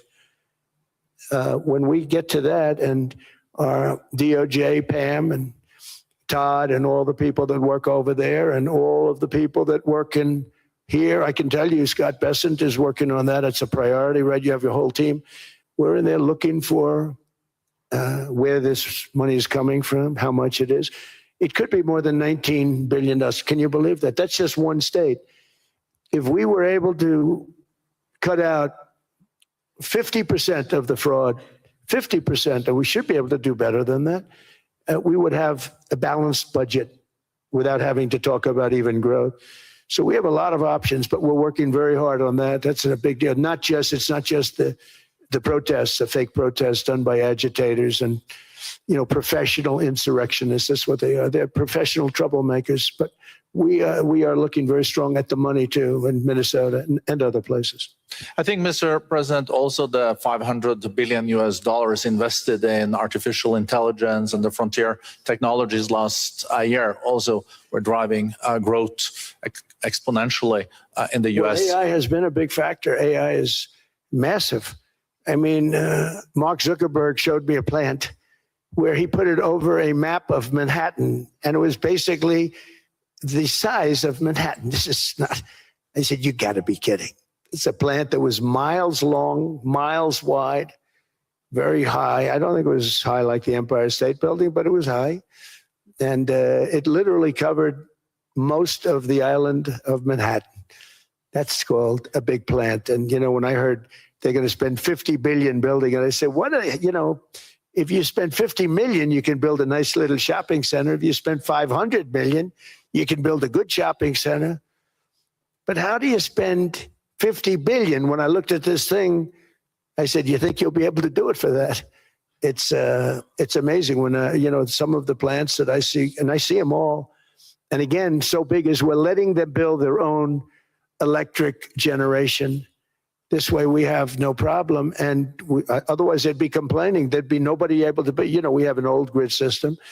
And not only that, they're going to sell at a very cheap price the excess electricity that they create back into our grid. So that'll solve some problems for certain states that don't have enough electricity. We also know that on the AI, there is fierce competition between the US as the largest economy in the world, 27% of the global GDP and 5% of the global population, not doing that badly, and China. And we know that competition is very tough on AI. I know you're heading to a state visit to China in April. How do you see the US-China relationship moving forward? Are you able to combine this tough competition with also collaboration? So I've always had a very good relationship with President Xi and with President Putin. Talk about, the larger powers. But I've always had a very good relationship with President Xi of China. He's an incredible man. What he's done is amazing. He's highly respected by everybody.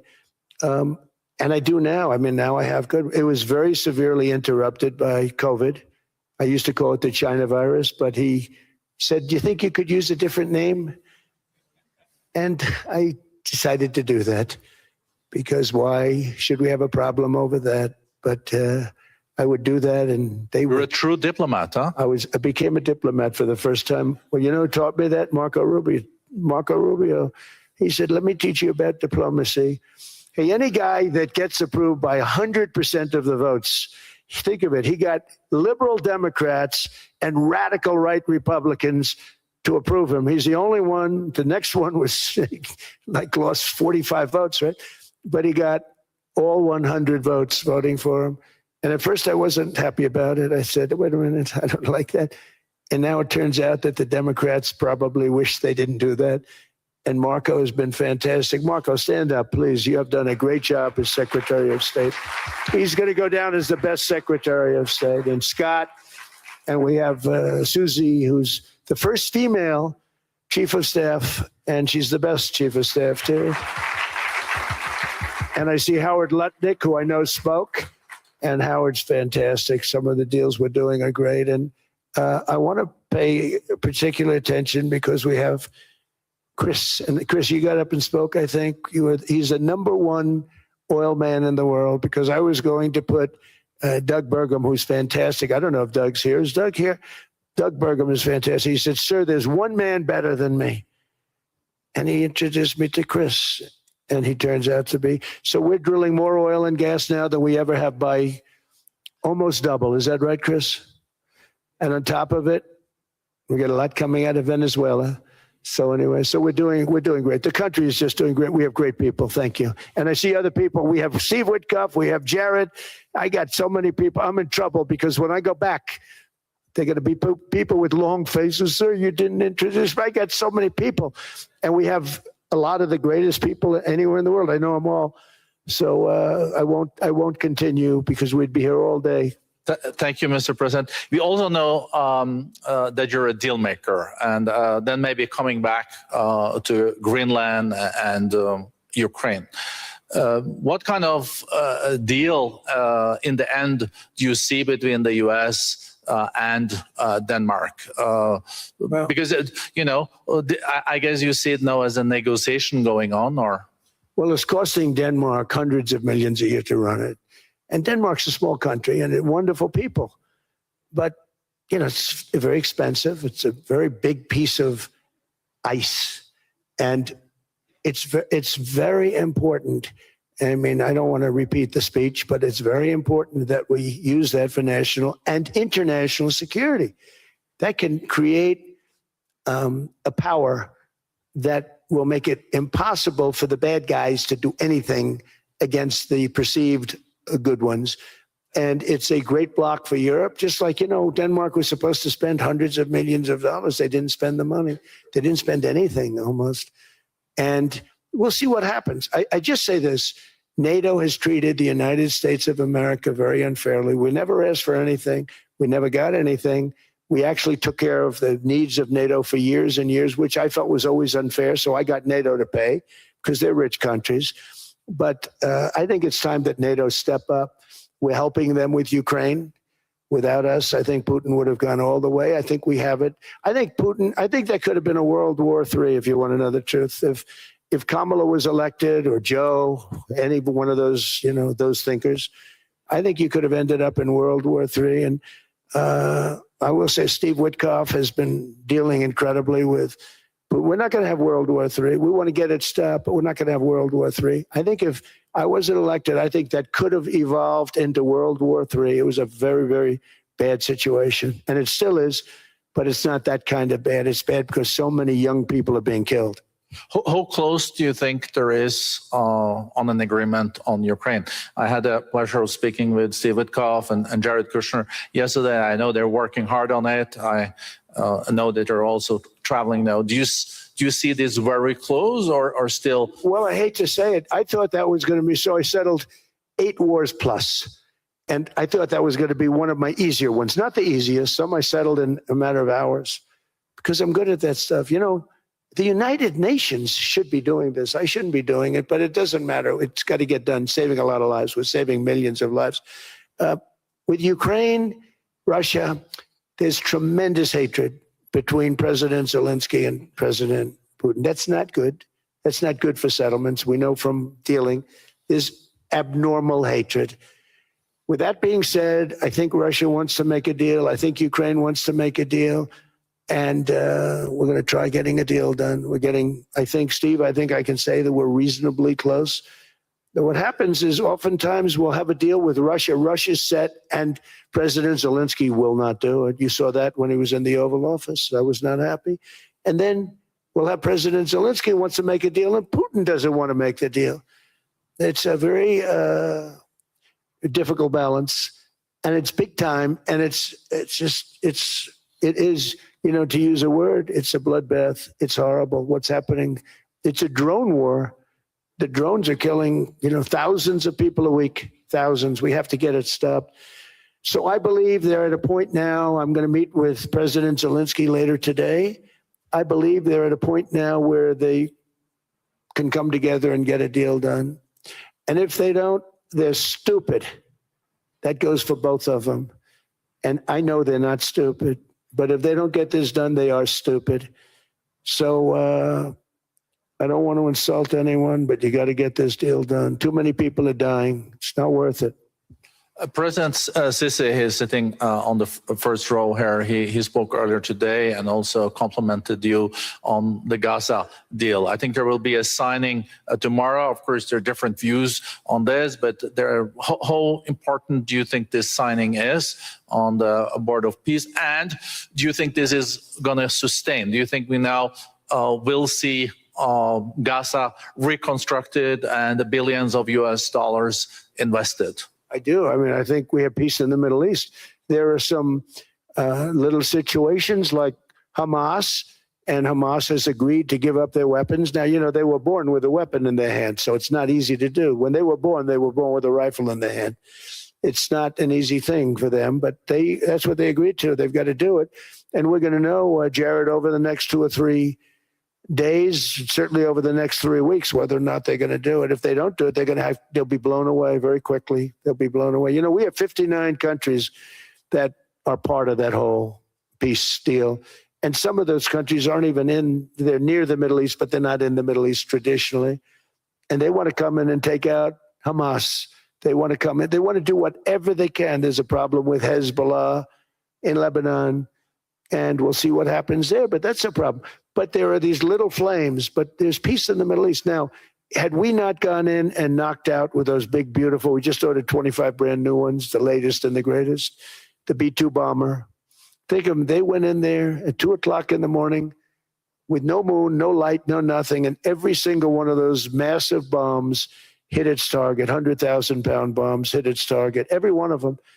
And then on top of it, from a submarine 300 miles away, we hit the sites with tomahawks, which is an unbelievable weapon. So, we did our job. If we didn't do that, you would have never had peace in the Middle East. And the countries like Saudi Arabia, UAE, and Qatar could never have, and others could never have signed anything because you would have had this dark cloud, and the dark cloud was Iran with nuclear. Iran would, if we didn't take them out, they would have had a nuclear weapon within 2 months. They were very close to having the nuclear weapon, and we hit them hard. And it was a total obliteration. If they may try again, but they're going to have to try from a different area because that area was obliterated. Incredible thing we did. And because we did that, we were able to make peace. If we didn't do that, I would say, Jared and Steve, if we didn't do that, there was no chance of making peace because the countries I just named and other countries could have never signed off. They were afraid. They were afraid.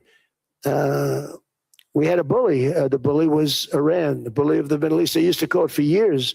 They were the bully of the Middle East. They're not the bully of the Middle East anymore.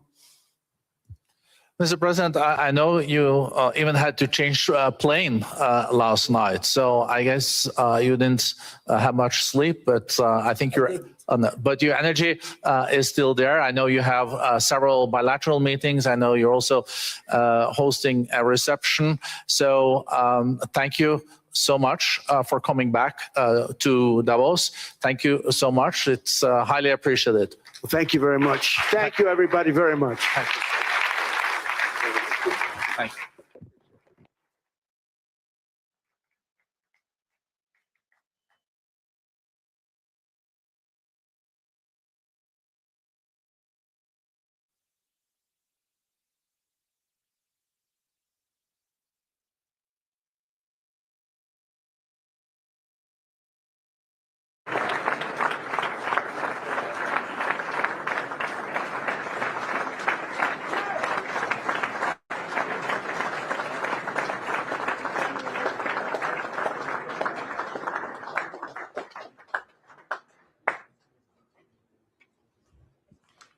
Well, I think everybody was waiting. It's great. It's great that everybody's still here. Welcome, everybody. And Mr. President, thank you again for joining us this week. I know your schedule's crazy, and it was very meaningful for the World Economic Forum and everyone else that you took the time to be here in your busy schedule. I want to just talk about these gatherings. They're sometimes known for papering over differences with a lot of air kisses, platitudes, jargon. But I don't think anyone could say about that this year. More than at any other World Economic Forum annual meeting I've attended, there's been less effort to pretend. And I think we can all agree there's more of a willingness for people to listen. Even when your values and your views clash. We're having conversations, even when conversations are uncomfortable. And hopefully through those conversations, we have better, deeper, more sincere understandings. So it's about a dialogue, and dialogues doesn't necessarily lead to agreement. But it's the first step towards understanding, and sometimes, importantly, towards movement and resolution. It may be unfashionable to be an optimist about disagreements discussed this week, but the most enduring disagreements appear unresolvable right up until the last moment, and they're resolved. Mr. President, thank you for recognizing that the World Economic Forum is a place where we get to have hard questions that can be debated, and where difficult problems can at least be confronted together. And we're grateful that you added your voice, and a needed voice, to the conversation today and again this evening. Mr. President, thank you again for being here. I think you could see by the audience, they're thrilled. And we look forward to hearing from you.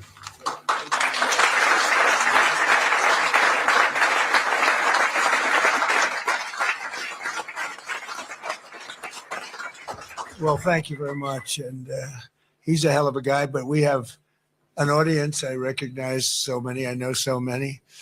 We have the king of soccer, the king of sports over here, Johnny. When you have Johnny, and I heard I just got a report on the sales of tickets. There's never been anything like it, so that's good. Going to break every record. So thank you for choosing us. We appreciate that. He's another spectacular person. And so many people in the audience. And, I have this beautiful speech, page after page. And I just said, I just made a speech, and they were all here. They heard it one way or the other. And I said, the last thing we want to do is waste our time and hear it again. But I do want to say the people in this room are amazing. Most of you were in the other room also. And the United States is doing really well, doing like nobody thought was actually possible. Certainly not this soon. It's 1 year. It's exactly a year. If you think about it, time flies. It's 25%. That's a long time. But it went very, very fast. We've had tremendous luck. I think it's been reported by even people that aren't lovers of Donald Trump that it's been maybe the best first year for any president. I think in terms of what we've accomplished, it might very well be. But we've accomplished a lot, including ending 8 wars. I have 1 to go. I thought that was going to be one of the easiest ones, and it's turning out to be one of the tougher ones. But you heard me say before, 25, 30,000 people are dying a month. It's ridiculous. And I think we're getting close. Jared's here, and Steve Witkoff is here. A lot of people that are working on that are here, and they've done a good job. I think it could have gone into a world where if we weren't here, it was out of control. But I think we're going to get it resolved. And I'm doing it to save 30,000 people a month. If you can imagine your kid, take your son leaves home, waves to you, proud of him, so beautiful. And then 2 weeks later, you hear he had his head blown off fighting Ukraine or fighting Russia. It's both of them. The total are averaging 30,000, actually 30,000 young people, generally soldiers, a little bit in towns, but for the most part, it's soldiers. Every single month they're dying. So I think we're going to do well there. But we have Scott Bessent, who everyone knows, and Howard Lutnick, and these guys are doing a fantastic job with what we're doing.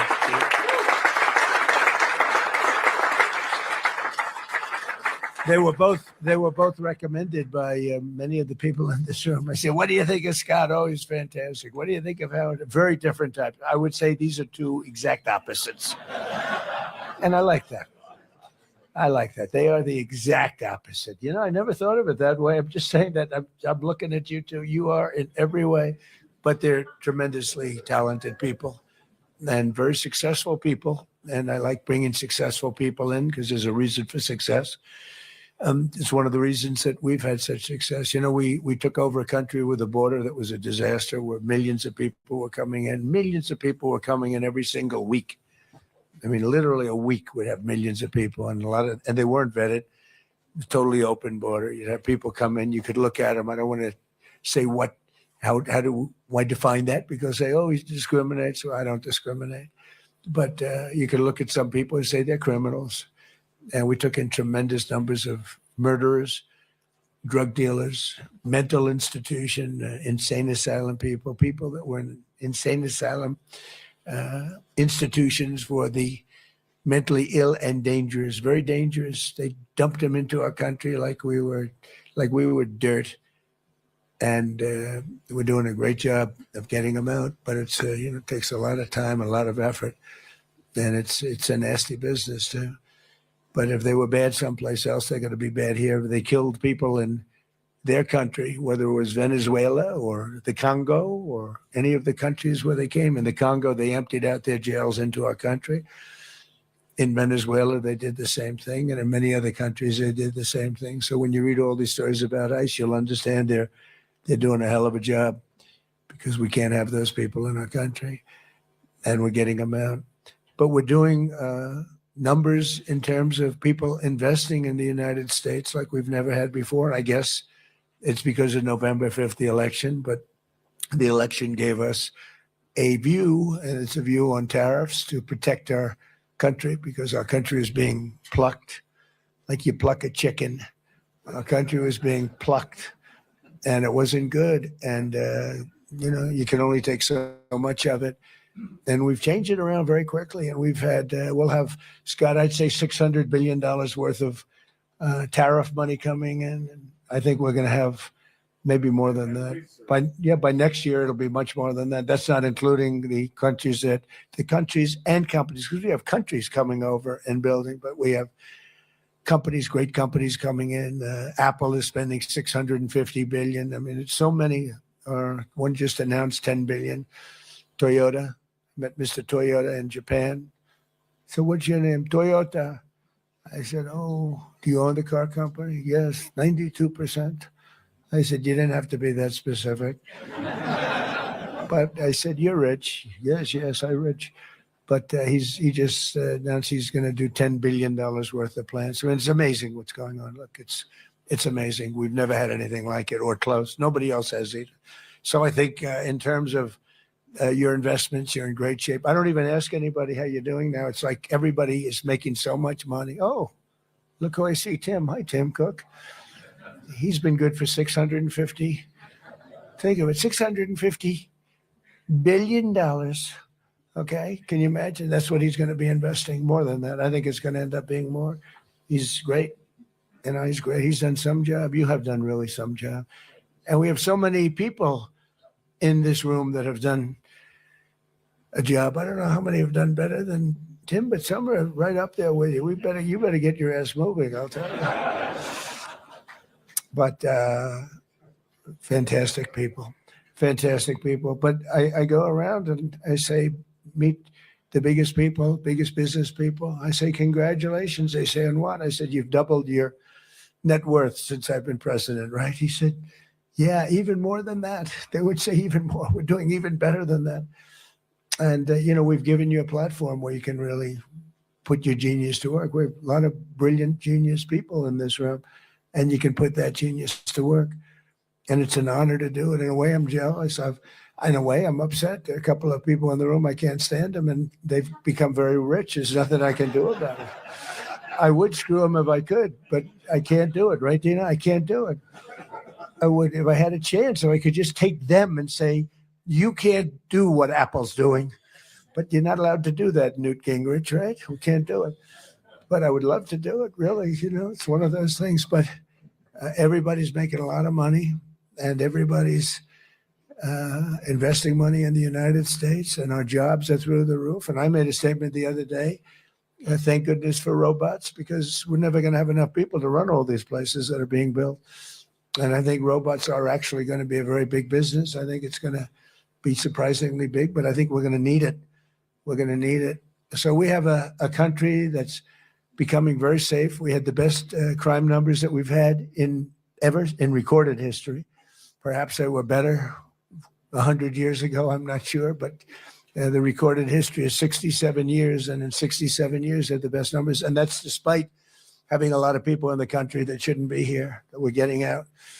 But we've got tough law enforcement, smart law enforcement, and patriotic law enforcement. They've been amazing. One example is Washington, D.C. You couldn't walk down the street in Washington. You get mugged, you get killed. They were losing 100 people. Think of it, 100 people a year, and dead. You call up the parents. They come in from Iowa. They come in from Indiana to see the Washington Monument, and they end up being killed. It's not happening anymore.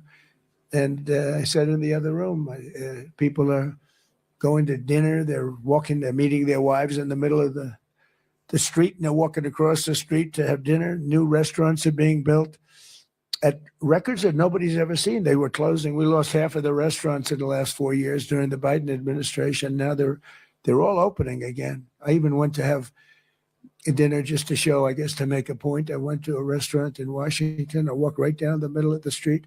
I wouldn't say that Secret Service was thrilled, but if I did it a year before, believe me, it wouldn't work. Here's my other friend, Hussein.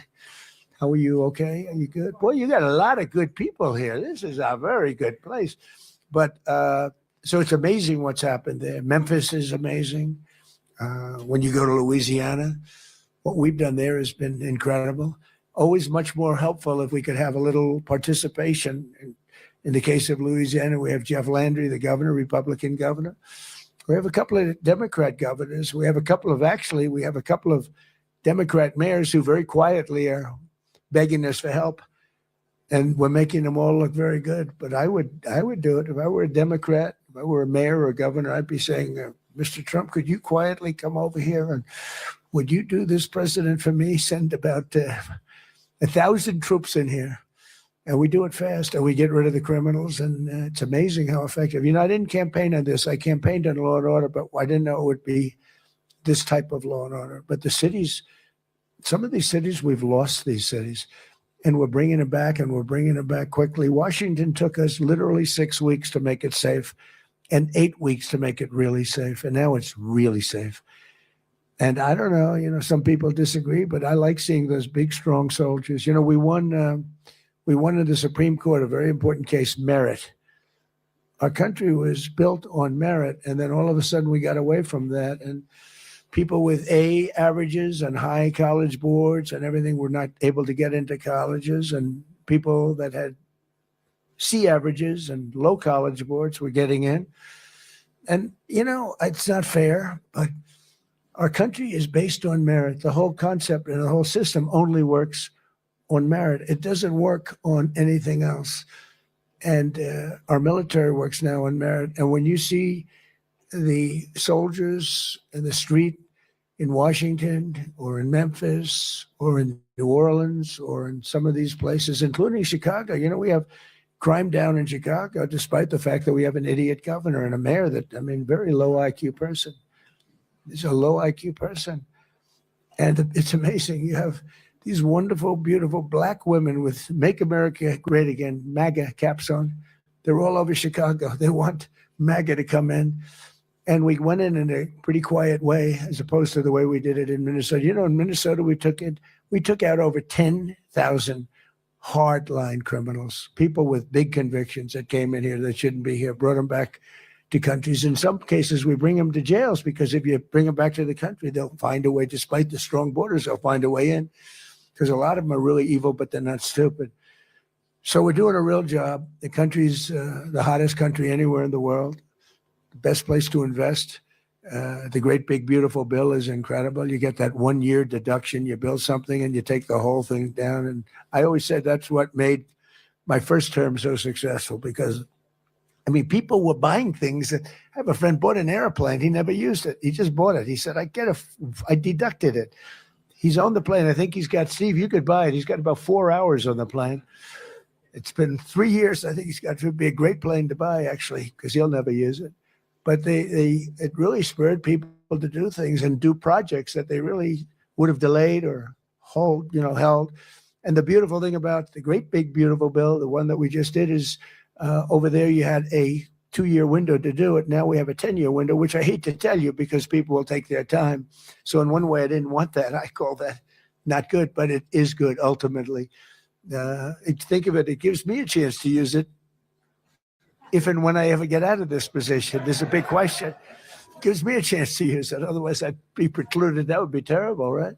But it's 10 years, but you're able to, you build something, you build a factory, you write the whole thing off 1 year. Nobody's ever thought that was possible. It was always 38, sometimes 40, sometimes 41 years. You know, you get a little here, a little there, nothing. You write it all up. So it's been really amazing. And you are the people that made it happen. Really, largely it's you and a group of others. Not a lot more. I mean, the people here, I guess, because of Larry, the people that came to this event, it's really incredible. I wasn't sure how it was going to turn out. We had somebody, as you know, that ran it for many, many years, and I'm not sure what happened there, but I figured, well, that's all right. They had a hell of a run in Davos. Then I heard Larry was taking it over, more or less, and he called me. He said, would you do me a favor? Would you be there? And we've had some great business dealings together, and you know, he's great.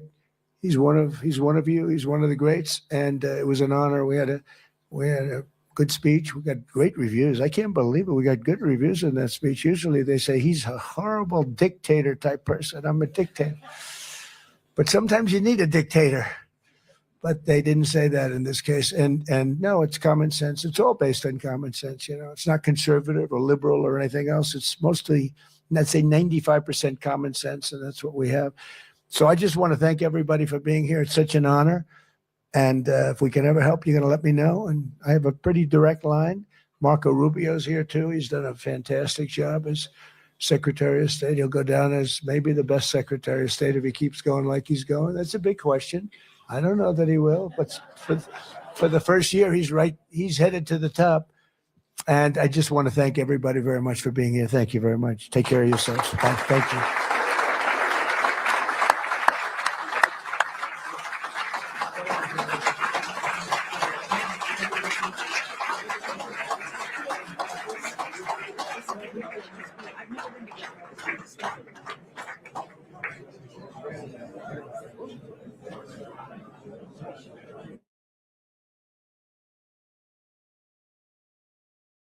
Characters. These are all criminal, illegal aliens that, in many cases, they're murderers, they're drug lords, drug dealers. They're the mentally insane. There's some of them who are brutal killers. They're mentally insane. They're killers, but they're insane. These are just in Minnesota, California. It's worse. In other states, it's worse. No, Minnesota, the crime is incredible. The financial crimes are incredible. And the problem is because of the agitators and insurrectionists, whatever you want, troublemakers, but they're paid agitators and insurrectionists. Nobody talks about the fact that $19 billion at a minimum is missing in Minnesota, given to a large degree by Somalians. They've taken it. Somalians, can you imagine? And they don't do it. A lot of very low IQ people, they don't do it. Other people work it out and they get them money and they go out and buy Mercedes Benzes and they come from here. They have no money. They never had money. They never had a life. They never had a government. They never had a country because there's basically no country. Somalia is not even a country. They don't have anything that resembles a country. And if it is a country, it's considered just about the worst in the world. They come here and they become rich and they don't have a job. I was told that Ilhan Omar is worth $30 million. She never had a job. She's a crooked congressman. So here it's another one.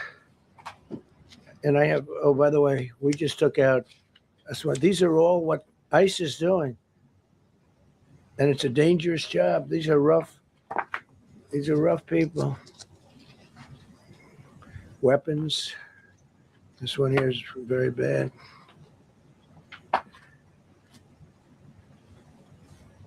I'm going through this because I think we have plenty of time. I'm going to beautiful place in Switzerland where we'll be, I'm sure I'm very happily awaited for. In Switzerland, they don't know about this. They don't have this problem. They have other problems, but they don't have this problem. Look, killed somebody.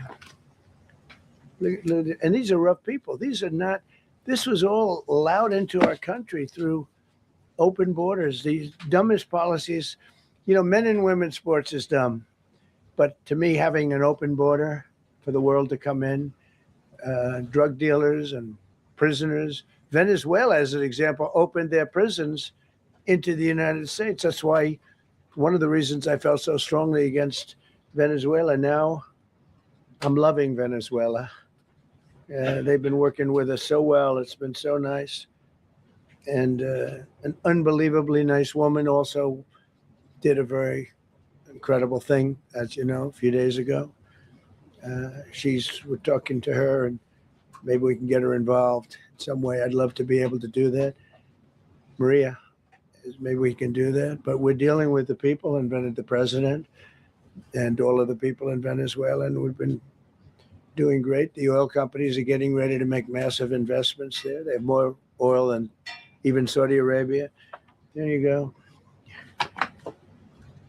These are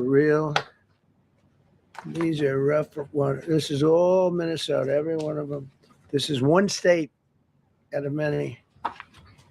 And these people are, let's see, yeah, these are all so far people that came from outside of the country. They were allowed in by Sleepy Joe Biden, Crooked Joe Biden, whichever you like. You can call him whatever you like. They're both right. He's sleepy and he's crooked. He was the worst president we've ever had. And we've had some bad ones too. I can tell you all you have to do is look at trade. You're not getting bored with this, right? I hope you don't. But these are people that you have to see. Strong arm rape, aggravated assault with a weapon, and many other crimes.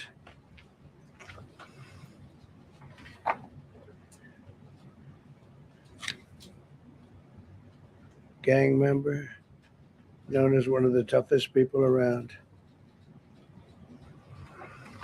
These are tough people. So this is what the people are trying to protect, because all ICE wants to do is get them out of our country, bring them to prisons and jails and mental institutions from where they came. That's all they want to do. They're patriots, and they have to be abused by guys like Don Lemon, who's a loser, lightweight. I saw him the way he walked in that church. It was terrible. I have such respect for that pastor. He was so calm. He was so nice. He was just accosted. What they did in that church was horrible yesterday. Look at it here. 24 convictions. 24 times convicted. They're not charges. These are convictions. So he comes from outside the country. Do you think he's going to be good here? He's convicted 24 times. He's going to be good here, right? It doesn't work that way. It's a man murderer. It's one of many. One of many. All they want to do is get him out. They want to take him out of our country. And we're met with paid agitators, insurrectionists, troublemakers. They're paid. You know, when the woman was shot, I felt terribly about that. And I understand both sides of it. But when she was shot, there was another woman that was screaming shame, shame, shame, shame, right? You saw it so loud, like a professional opera singer. She was so loud and so professional. She wasn't a woman that was hurt, like, oh, my heart's injured. She was a professional. She's shame, shame. She's screaming shame, shame. I said, that's not a normal person. That's a professional. These are professional agitators and professional people that want to see our country do badly. But that's not happening because we have the hottest country anywhere in the world, despite this stuff. Look at this. All top of the line criminals. They're not going to be good. They're not going to be well behaved here. I could do thousands. We had over 3,000 in the last fairly short while. Just in Minnesota. What's the number, Carol? 10,000. 10,000 criminals arrested in Minnesota alone. 10,000 criminals. And these are serious criminals. Now, how can a place with 10,000 criminals, how can you have a state? And yet they're fighting us. Yeah, I like that guy. He keeps nodding to me. You agree with me, I guess. I like him. I don't know who he is, but I like him. He keeps nodding. He says, you're right. He's obviously a little on the right side, maybe. Look. These are rough ones. So this, we just took this off a stack. We have many stacks like this. Like, I could go 30 times what I'm showing you now.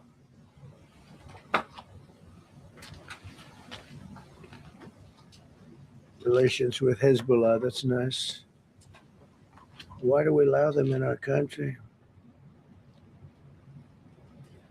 I'm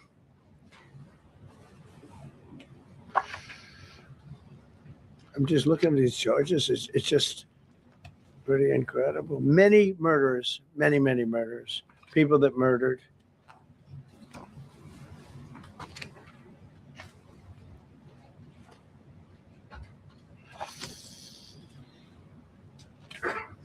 So what ICE does, and Border Patrol is incredible too. I mean, Paul Perez and that group is incredible. Mostly Hispanic, by the way. They're like 60% Hispanic. You know, they talk about Hispanic. They're mostly Hispanic, right? And they're unbelievable people. And then they say, oh, we discriminate against. I love Hispanic. They are unbelievable. Entrepreneurial. They have everything. I did great. I did the highest. Nobody ever got numbers like I got from the standpoint of being a Republican. But even if you look at Texas, I won the entire border along Texas, between Texas and Mexico. It never happened before. Nobody's ever done that before. I did it as a Republican. I did it. I love the Hispanic. And they accuse us of all sorts of things. 60% of the people we're talking about, they're the best people we have, and they're Hispanic. The Border Patrol is largely Hispanic. ICE is largely Hispanic. They're unbelievable people. I don't know how they can take the abuse. They're taking rough people like this, like all of them. We have 10,000 at least. I could have done 10,000 of them. You're lucky I only did like 100. And this isn't even the worst of the group. They have murderers. They have some people we can't use their picture for legal reasons, but they're up for murder in their own country. And we jeopardize their case. When we send them back and we coordinate with other countries. A tremendous amount of work. All allowed in here by an open border policy of the worst president in the history of our country. A man that didn't win the election, by the way, it was a rigged election. Everybody knows that now. And by the way, numbers are coming out that show it even more plainly. We caught him. So I just want you to know that it's a terrible thing. Here's the book on accomplishments. And this is something, ooh, I'm glad my finger wasn't in that sucker. That could have done some damage, but you know what? I wouldn't have shown the pain. I would have gone back. What, did you hear that? That was nasty. But I would not have shown the pain. I would have acted like nothing happened as my finger fell off. That was a nasty. I think somebody did that. It was him. It was my man. How were you? You didn't do it. I know you did. I know you didn't. So, but here's the book. These are all things we have. I'm going to read a few of the samples, but look at this. These are all, each line is something that we did. Nobody did that before. And it's big stuff too. Look, we have the hottest country in the world. So I will read you a few. We ended Biden's stagflation. We were in stagflation. That's a disaster. That's far worse than inflation. As you know, he had the biggest inflation in the history of our country. They say 48 years. Pick your choice. But they had the biggest inflation in the history of our country. We have it right down to a normal number now. We're going to get it even a little bit lower. Created super high. What we've done with growth is incredible. We created super high economic growth, and America is booming. It's booming. There are thousands of businesses right now that are being built. Many of the biggest factories in the world are being built right in our country. They're not going to other countries. They're leaving other countries.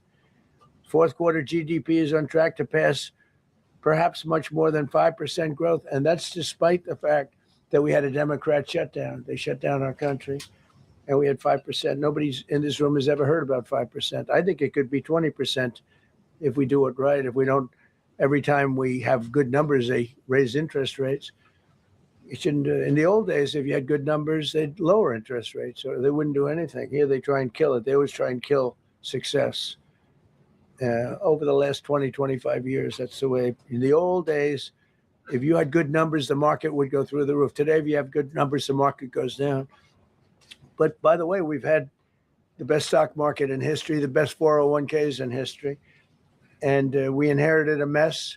The numbers that we inherited were way up, and now we brought them, almost all of them, way down. We brought them way down. I mean, I'm not getting, maybe I have the bad public relations people, but we're not getting it across. We inherited high numbers, and we brought them way down. And look at gasoline. They have places in the country now, $1.99 a gallon, $1.99, $2.30, $2.50. I guess the average now they're saying is $2.31. I mean, he was at $4.50 and $5 for periods of time. And he went back to the Trump formula, but he didn't do it properly. And he really went back to parts of it because you would have had $8 gasoline if they didn't. But he didn't do it properly. He had people that didn't know what they were doing. Core inflation for the last 3 months is 1.6%. 1.6. Their core inflation was so high that nobody could even calculate it.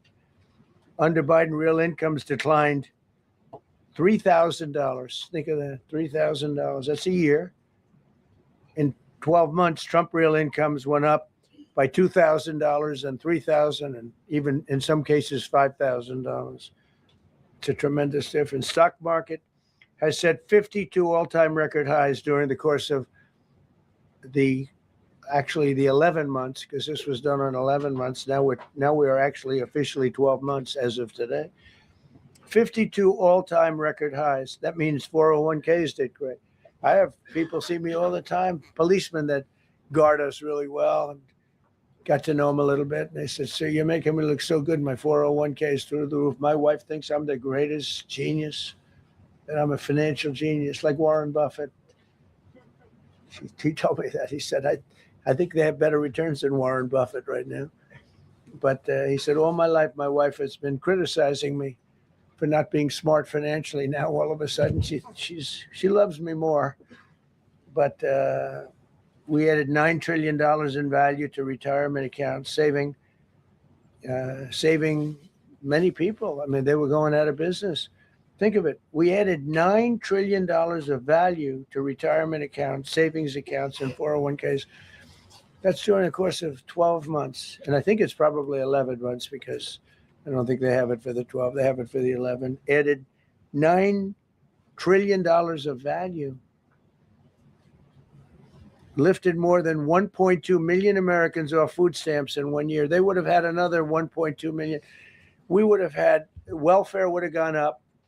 And instead of investing $18 trillion in our country, now it's probably more than that, but 18 trillion, and having thousands of plants being built all over the country, you would have had thousands of plants closing all over the country. And you would have had disinvestment, and you would have had welfare going way up. You know, if you look at SNAP, take a look at SNAP, what happened with that? It was at $7 billion, and it came out to over $51 billion. Nobody has ever seen anything like it. The past administration, they had no clue, or they were really bad, but they basically had no clue.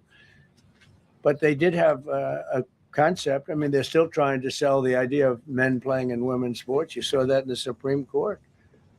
I mean, some of those justices were fighting for them, too. They were fighting for them. But you saw that just the other day in the Supreme Court. Men playing in women's sport doesn't work. Secured a record-breaking $18 trillion in commitments for new investments. Apple, NVIDIA, SoftBank, Oracle, TSMC, Johnson & Johnson, Eli Lilly and Company, Micron, AstraZeneca, General Motors, Hyundai, Ford, Honda, GE Aerospace, many, many others. I left a Ford plant a week ago in Michigan that they were going to close 2 years ago, and now they just announced that they're going 24 hours around the clock making cars. Tariffs did it. I don't know what the Supreme Court's going to do. I think to me it reads so plainly. Couldn't be plainer. You're allowed to do a license. Tariff is probably less severe than what a license could be. But think of it. You're allowed to do a license, and then they have a clause at the end, something to the effect, or what is necessary, something to that effect. And what is necessary with tariffs. I don't know where there's a case even there, but we've taken in hundreds of billions of dollars. And if we lose that case, it's possible we're going to have to do the best we can in paying it back. I don't know how that's going to be done very easily without hurting a lot of people. But we're waiting for that case anxiously. And we have tremendous national security because of tariffs and tremendous income. You know, we have, and by the way, no inflation. So everyone said, oh, tariffs will cause inflation. We have no inflation. We have very little inflation. Biden had inflation and he didn't do tariffs. We had a huge problem. We have a 62% reduction in our trade deficit. So if you had a 1% reduction, a normal president would have a 1%, 2% reduction. Everybody would be high-fiving. Had a 62% reduction. Next year, we won't have a trade deficit. We secured most favored nations agreements to slash drug prices by as much. And to me, I think this might be the biggest thing of all. We get zero talk about it. The New York Times had a story way in the back of the paper, little story about it. I think it's the biggest thing there is. When you talk about healthcare, drug prices will go down more than ever before for any country, because we were priced at such a level that we were subsidizing the entire world, big place the world. We were paying 10, 12, 13 times more than other countries. 13 times more, not 13%, 13 times more. A pill that was selling in London for $10 would sell in New York for $130. It's 13 times. More than that even. But we secured most favored nations agreements to slash drug prices by as much as 300, 400, 500, and even 600%, including with Pfizer, AstraZeneca, Eli Lilly, Nova Nordisk, Gilead Sciences, EMD, Serenio, and many others. If you look at some of the prices that are coming down, where a price would come down $1,300 coming down to $87. Think of it. So something that was costing $1,300 is now costing $87. And the fake news doesn't want to write about it. That's why I do this. I don't like to do this, to be honest with you. But I do it because got to get the word out. We signed one big, beautiful bill. I call it the Great Big Beautiful Bill, delivering the largest tax cuts in history. No tax on tips, no tax on Social Security, no tax on overtime.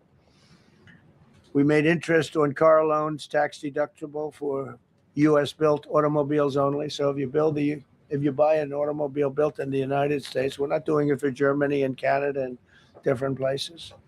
We're doing it only if it's built here. We want them to be built here.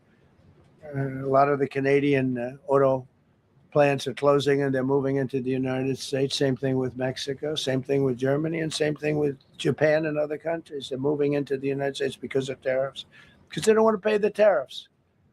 It's too much. They can't pay the tariffs. So they're coming here. Nothing different than what other smart countries did, but it works better for us. Under my leadership, it's not done properly, but it's done properly. We have, again, more plants being built than at any time in the history of our country. Passed the largest spending cuts in American history, and that was true in my first. We had a tremendous first term also. We rebuilt our military. We had one of the best. We had the best economy in the history of our country, but we're blowing it away now. When this stuff starts opening up, you're not going to see anything like it probably ever again. We slashed the federal budget deficit by 27% in a single year. Think of that, 27. You could do it 2%, 1%, 0.5%, 27%. And that's with all of the things we have to do, all of the people we have to put on the payroll to get rid of people that are murderers. Again, when you see people in Minnesota that are murderers, these people are fighting to keep them there. And I say to Christie and to Tom Homan, great people, they're working so hard. Look at the border. The border is now secure. First time, Biden said you couldn't do it. You need legislation. I had no legislation. I said, close the border. Within 1 month, we had almost nobody coming in. Now for the last 8 months, nobody came into our country illegally. And I find that hard to believe, because you'd think somebody, because it used to be millions of people just poured into our country. And the people that do that are Democrat sort of aligned. So, they're not doing me any favors. We had nobody come in. We have a very strong border. We have very few people coming up. They're not going to make the trek because they know they probably won't be coming in. So it's not as hard as you think. But I didn't have to go back. Remember, they said, we need legislation to close the border. They had millions of people coming in a month. We have nobody coming in, and we're getting the murderers out. Murderers, people from prisons and jails. Many countries opened up their prisons and dropped them into the United States. Those are the people we're getting out. And we have a lot of heart. They said, you got to lighten up on this. We have a lot of heart for people. They came in illegally, but they're good people, and they're working now on farms, and they're working in luncheonettes and hotels and all. And we're looking to get the criminals out right now, the criminals.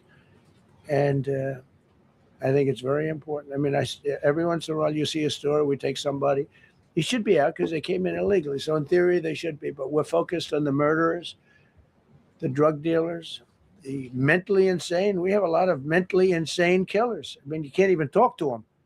It'd be nice if you could have a little reason, but you can't even reason. These are seriously ill people. You have a couple of countries where they were loaded up. Their mental institutions and insane asylums were loaded to the gills. They couldn't get, they're empty now. But they're filling up because we're bringing them all back. We know where they came from. And every country accepts them. You know, under Biden, they wouldn't say, they had so little respect that they'd bring them there. And they wouldn't take them. They said, get the hell out of here. They would be bringing a plane in to land in a country, and they'd put 5 planes on the runway so you couldn't land a plane. So they'd come back with the people that they were bringing back. They don't do that with me. They do that with me. They have problems. They don't do it. They accept them back. They're not happy about it, but they accept them back.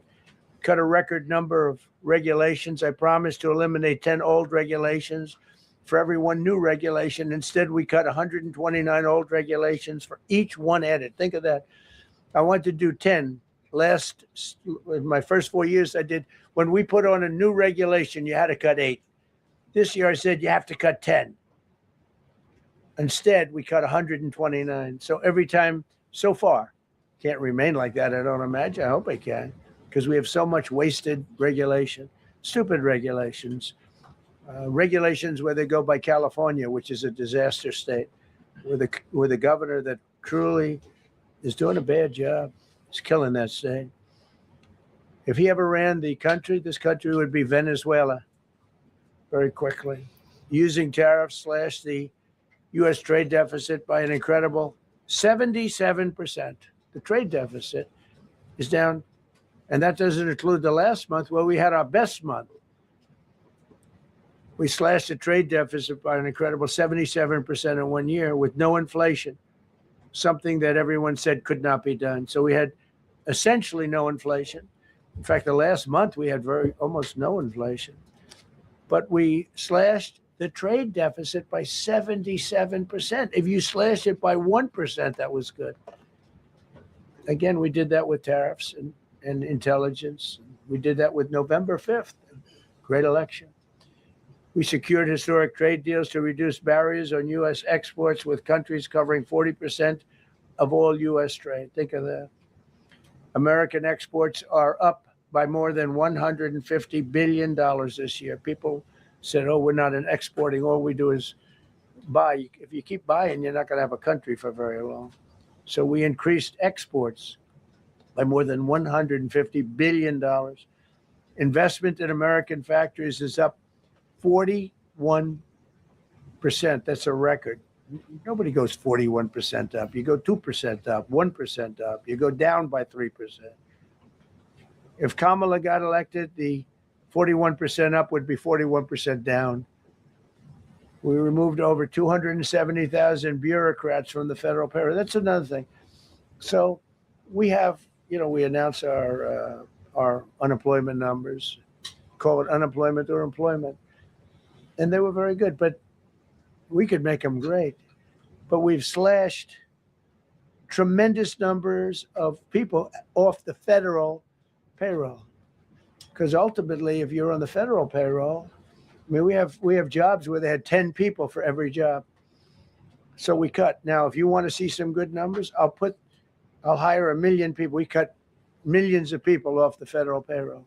I don't like doing that, but the good news, I don't feel badly because they're getting private sector jobs and they're getting sometimes twice as much money, 3 times as much money. They're getting factory jobs. They're getting much better jobs and much higher pay.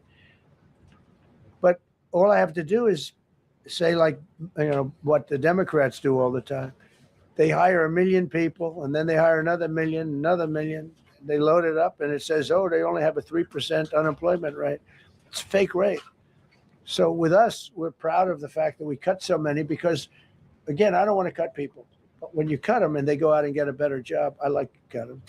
And sometimes they have to be forced to do that because, you know, it's like they want to stay where they are. They don't know. And then all of a sudden they end up, we have many cases, Caroline, where people were devastated. They hated Trump. I got caught from my very boring federal job where they had, again, sometimes 10 people to do one job. And they were very upset. And now they ended up with a job where they get paid 3 times more money. They're ending up buying houses. It's like crazy. So they went from not liking me to liking me a lot because it's hard to get. We need people. We need people. It's one of the reasons. I mean, when you have good people in the farm or good people in hotels and everything else, we want to work with them as much as we can. Under Biden, 1 out of 4 jobs added was a government job. Think of that. So 25% of the jobs added. That's when you know that, that's 25% of jobs aren't real jobs. But again, I could do that. I could add 2 million jobs right now, would have an unemployed. I could say, just hire some more people. I do the opposite. I say, get rid of everybody that's unnecessary, because that's the way you make America great again. When you have, you know, all these jobs where people are sitting around doing nothing and they get a lot of money by the government, it's no good. But that's what the Democrats do. They show, oh, we were at 4% unemployment. That's a good number. But they just add jobs, or they wouldn't cut. They would never cut jobs. Under Trump, 100% of all new jobs created have been in the private sector. Think of that. Not 1% has gone to federal. So under Biden, 1 out of 4 was a government job. Under Trump, 100% of the new jobs created, 100% came from the private sector. That's how you make your country wealthy and strong and good. We inherited the worst border in history and turned it into the strongest border in history. Illegal crossings have plummeted to the lowest level ever recorded, down 99.999%. That means down 100%. 99.99. Now, I want to find out who that one person is. For 8 months in a row, 0, and these are government numbers, these are not my numbers. For 8 months in a row, 0 illegal aliens were admitted to our country. 0. Nobody came in unless they came in legally. We have a big process for having people come in legally, by the way. A lot of people are coming in legally. They have to prove they love our country. They have to prove that they're not going to need welfare. A lot of things they have to prove. For the first time in 50 years, we are now seeing reverse migration, where because we're getting all of these illegal people out. People that came in illegally, many cases, they're criminals in many, many cases. Remember when they used to say that the people that come into our country as immigrants are very nice people, they're wonderful people, they don't commit crime. No, they make our criminals look like babies. They make our Hells Angels look like the sweetest people on earth. The Hells Angels are now considered a nice, high-quality person. I like the Hells Angels. They voted for me. They protected me, actually, believe it or not. But they make our criminals look like babies. These are some of the most vicious people anywhere in the world. They came from the Congo. The prisons, I know the Congo because I ended the war with the Congo and Rwanda. Tough group, very tough group. They came from prisons in the Congo. Some of the toughest, meanest people you'll ever meet. Thank you very much. They allowed them to come into America. These are tough people. Before my election, 100% of net job creation was going to foreign migrants. Since my inauguration, 100% of the net jobs created have gone to American-born citizens. That's a big thing. In other words, we're now taking care of our people. 100% of net jobs created have gone to the American-born people. Before that, we didn't care.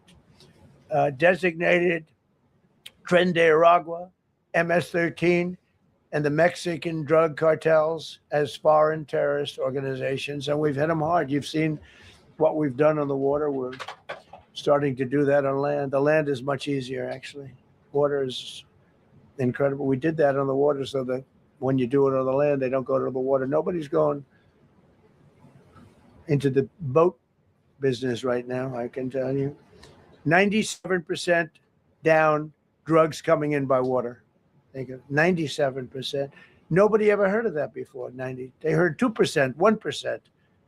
It went up 2%. 97, and we're looking for the 3%. Who the hell are the 3%? They're crazy. But we've taken out almost 100% of the drugs coming in by water. Now we're going to be very shortly starting drugs coming in by land. We know exactly where they're coming from. Removed tens of thousands of illegal alien gang members, drug dealers, murderers, child predators, human traffickers, fraudsters, savage criminals, and others. We removed them from our country. They're out. They're gone. In some cases, they're so dangerous that we put them in jail because we don't want to give them to their country. Their country doesn't do anything, and they end up coming back. We have some that they're so bad that we don't want to really release them. We want to put them in a jail where we know they're properly ensconced. Think of that. Remove tens of thousands of illegal alien gang members, drug dealers, murderers, child predators, human traffickers, fraudsters, and savage criminals. Why wouldn't you want them removed? The reason is because these are insurrectionists that are doing this work. And, they're going to make mistakes sometimes. ICE is going to be too rough with somebody, or, they're dealing with rough people. They're going to make a mistake. Sometimes it can happen. We feel terribly. I felt horribly when I was told that the young woman who had the tragedy, it's a tragedy. It's a horrible thing. Everybody would say, ICE would say the same thing.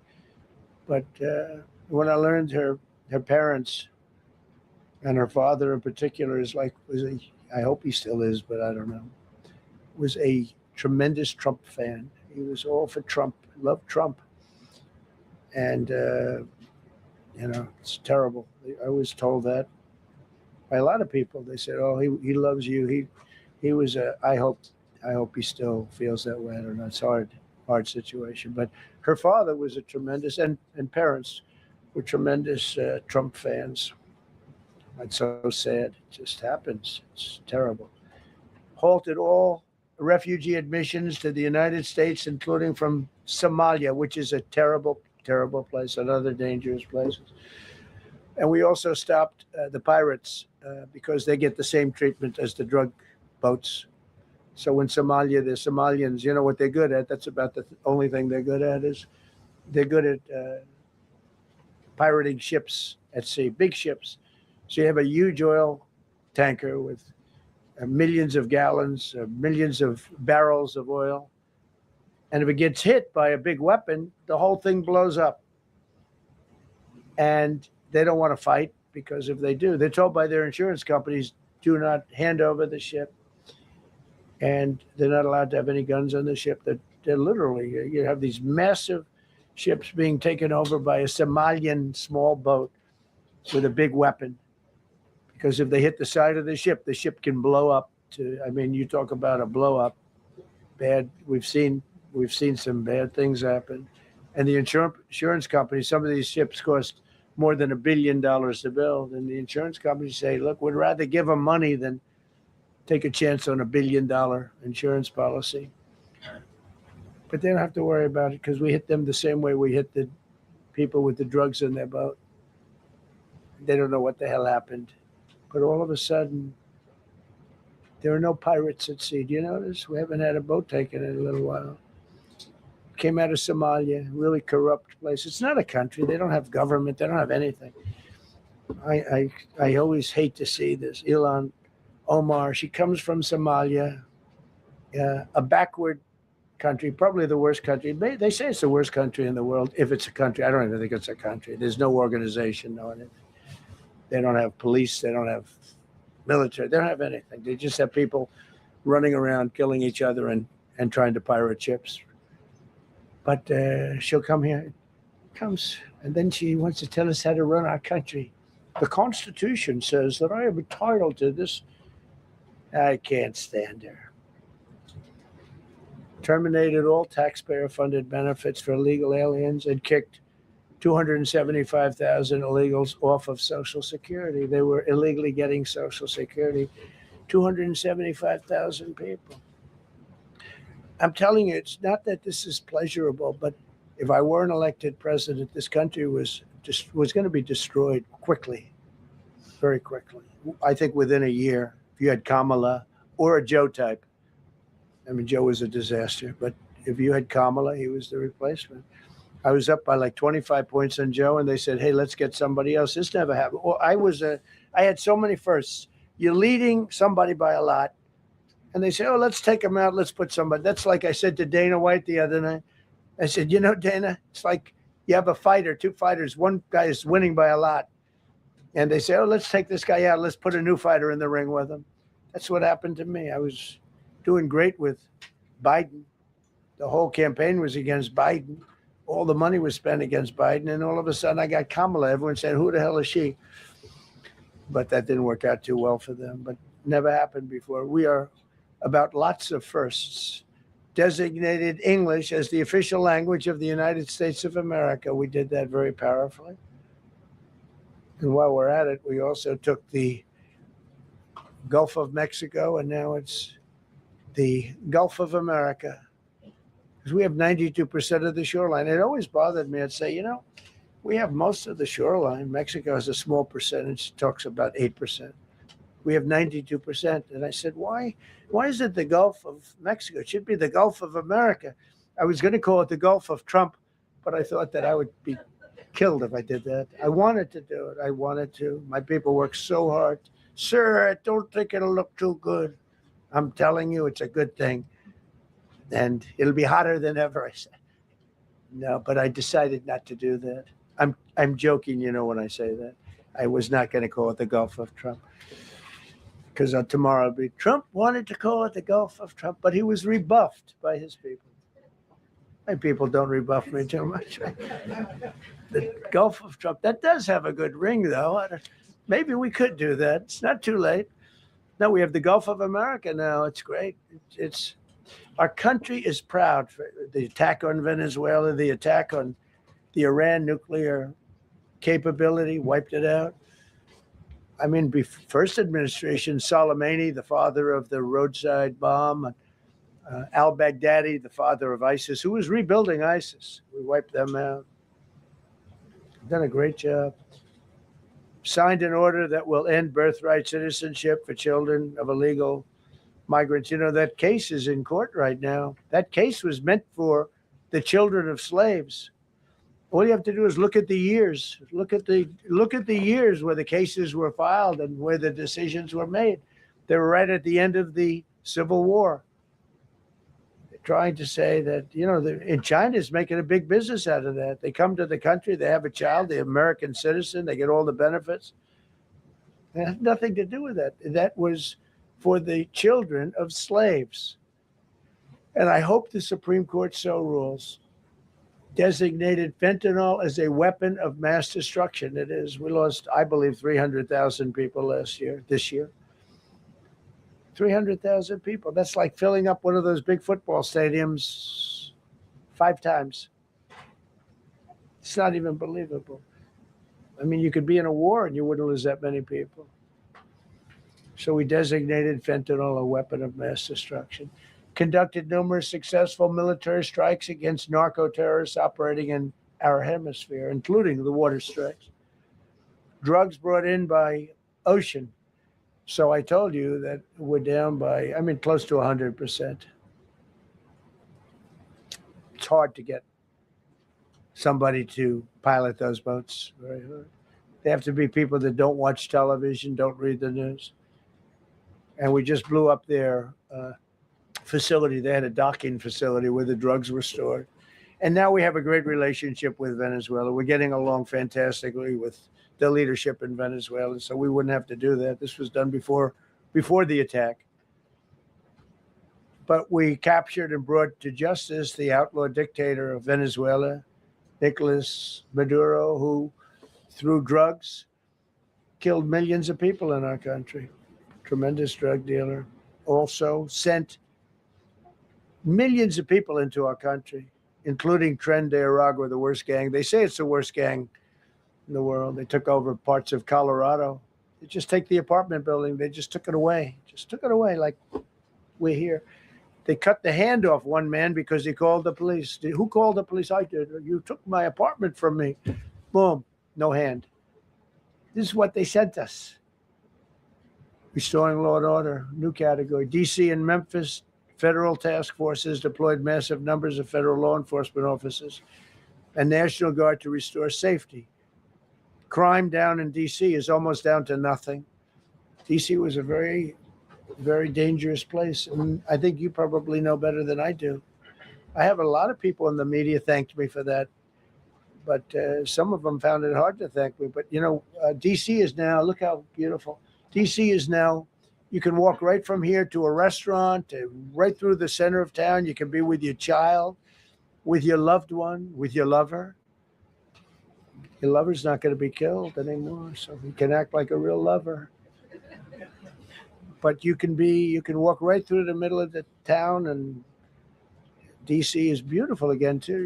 You notice we took all the fences down, almost all. The rest are coming down. We got the graffiti all off. National Guard's been amazing. You know, we didn't tell them to do that. That's not their job description. But they were picking up garbage and everything. They were great. And I don't know. To me, a town, it looks better when you have military people. These are big, strong guys, bad guys. Look at them and they say, we're not going to mess around. But what they don't know is that we took over 2,000 people permanently out of DC. These were career criminals. But I feel much better seeing those people there. I went in a couple of times and had dinner in DC. I walked right down the middle of the street. I felt very safe. A year ago, I couldn't have done that. I would have been crazy to have done that.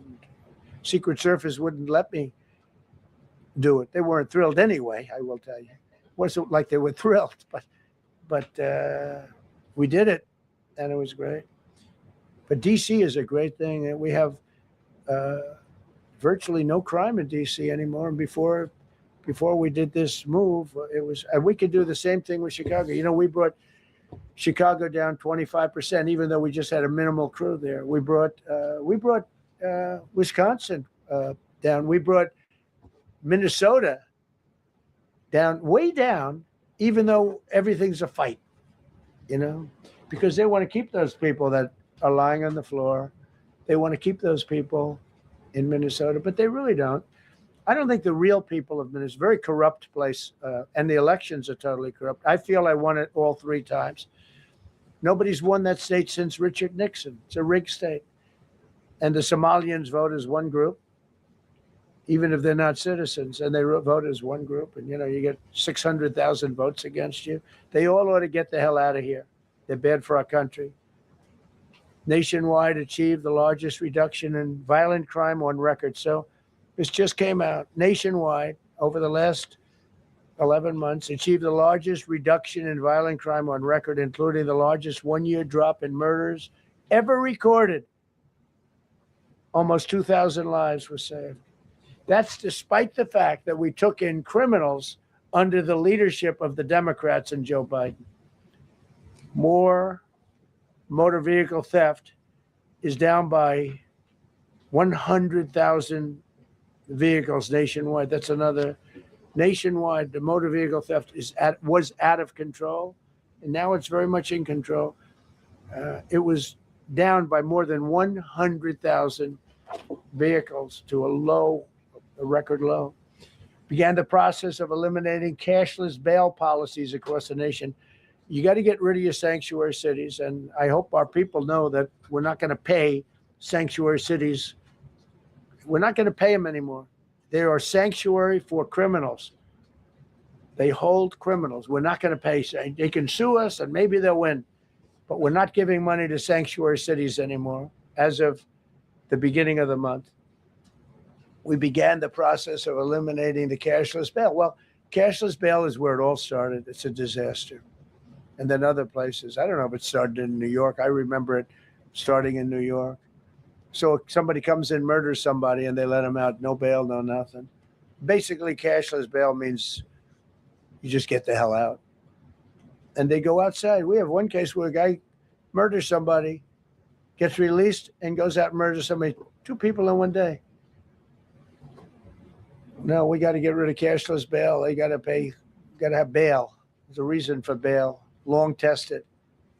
signed an executive order to bring back mental institutions and insane asylums. We're going to have to bring them back. Hate to build those suckers, but you got to get the people off the streets. You know, we used to have, when I was growing up, we had in my area in Queens, I grew up in Queens, we had a place called Creedmoor. Creedmoor, did anybody know that? Creedmoor. It was a big, I said, Mom, why are those bars on the building? I used to play Little League baseball there, a place called Cunningham Park. He was quite the baseball player, you wouldn't believe. But I said to my mother, Mom, she would be there, always there for me. She said, son, you could be a professional baseball player. I said, thanks, Mom. I said, why are those bars on the windows? Big building, big, powerful building. It loomed over the park, actually. She said, well, people that are very sick are in that building. I said, boy, I used to always look at that building and I'd see this big building, big, tall building. It loomed over the park. It was sort of, now that I think, it was a pretty unfriendly sight. But I'll never forget, I don't know if it's still there, because they got rid of most of them, you know, the Democrats in New York, they took them down, and the people live on the streets now. That's why you have a lot of the people in California and other places, they live in the streets. They took the mental institutions down. They're expensive. But I'd say, why does that building have those bars? Boy, it wasn't normal. You know, you're used to looking at like a window. But this one, you look at it, all this steel, vicious steel, tiny windows, bars all over the place. Nobody was getting out. It's called a mental institution. That was an insane asylum. Designated Antifa as a domestic terrorist organization, and many others. It is. America is respected again on the world stage. That's another topic. Obliterated Iran's nuclear enrichment capability, and Operation Midnight Hammer was one of the most successful anyone's ever seen. CNN fake news. I don't know where they are. CNN. Anybody from CNN here? Fake news. Nobody wants to raise their hand anymore. They used to, oh, yeah. Now, if you're with CNN, you don't raise your hand. But they said, well, maybe it wasn't that successful, which I really was angry because these pilots took their life in their hands. 2 o'clock in the morning with no moon, dead dark, guns shooting at them. They went in with those beautiful B-2s, and every single bomb went down an air shaft and obliterated it. And CNN came out and said, well, maybe it wasn't, by a scam writer who wrote, you know, fake stories, a lot of fake stories on other topics, right? Because when we did it, we said, that's a terrible thing. You know, the pilots came back and they said, we hit everything. They did a great job. Then on top of that, we launched from a submarine about 30 Tomahawks on top of everything else. The place was obliterated. CNN said, well, maybe it wasn't that bad. Turned out it was worse than it was. You know who could tell you that? The Iranians would tell you that. Because if they do anything, they're going to have to start a brand new place. But they did an amazing job. That was like what we did with Venezuela. I mean, nobody's ever seen a military operation like that. Ended 8 unendable wars in 10 months. These were unendable wars. Cambodia and Thailand fighting for years. Kosovo and Serbia. The Congo and Rwanda. Pakistan and India, they were really going at it. 8 planes shot down. They were going to go nuclear, in my opinion. The prime minister of Pakistan was here, and he said President Trump saved 10 million people and maybe much more than that. They're both nuclear countries. Israel and Iran, Egypt and Ethiopia were going to fight over a dam, and I got them to stop. I still got to work it out because they put a dam up in Ethiopia that stops the flow from a little river called the Nile. I always think of the Nile being in Egypt, you know, beautiful Nile with the pyramids, but they put a dam up. You know who paid for the dam? The United States of America. It's the biggest dam, I think, in the world. They put a dam up. I said, how did you let that happen? Why would we have done that? We financed it. This country would, I don't know. Maybe it was a Republican president, but I don't think it was. I think it was a Democrat. But what a terrible thing. So Egypt basically is, you know, they don't have enough water in the Nile. And they use that for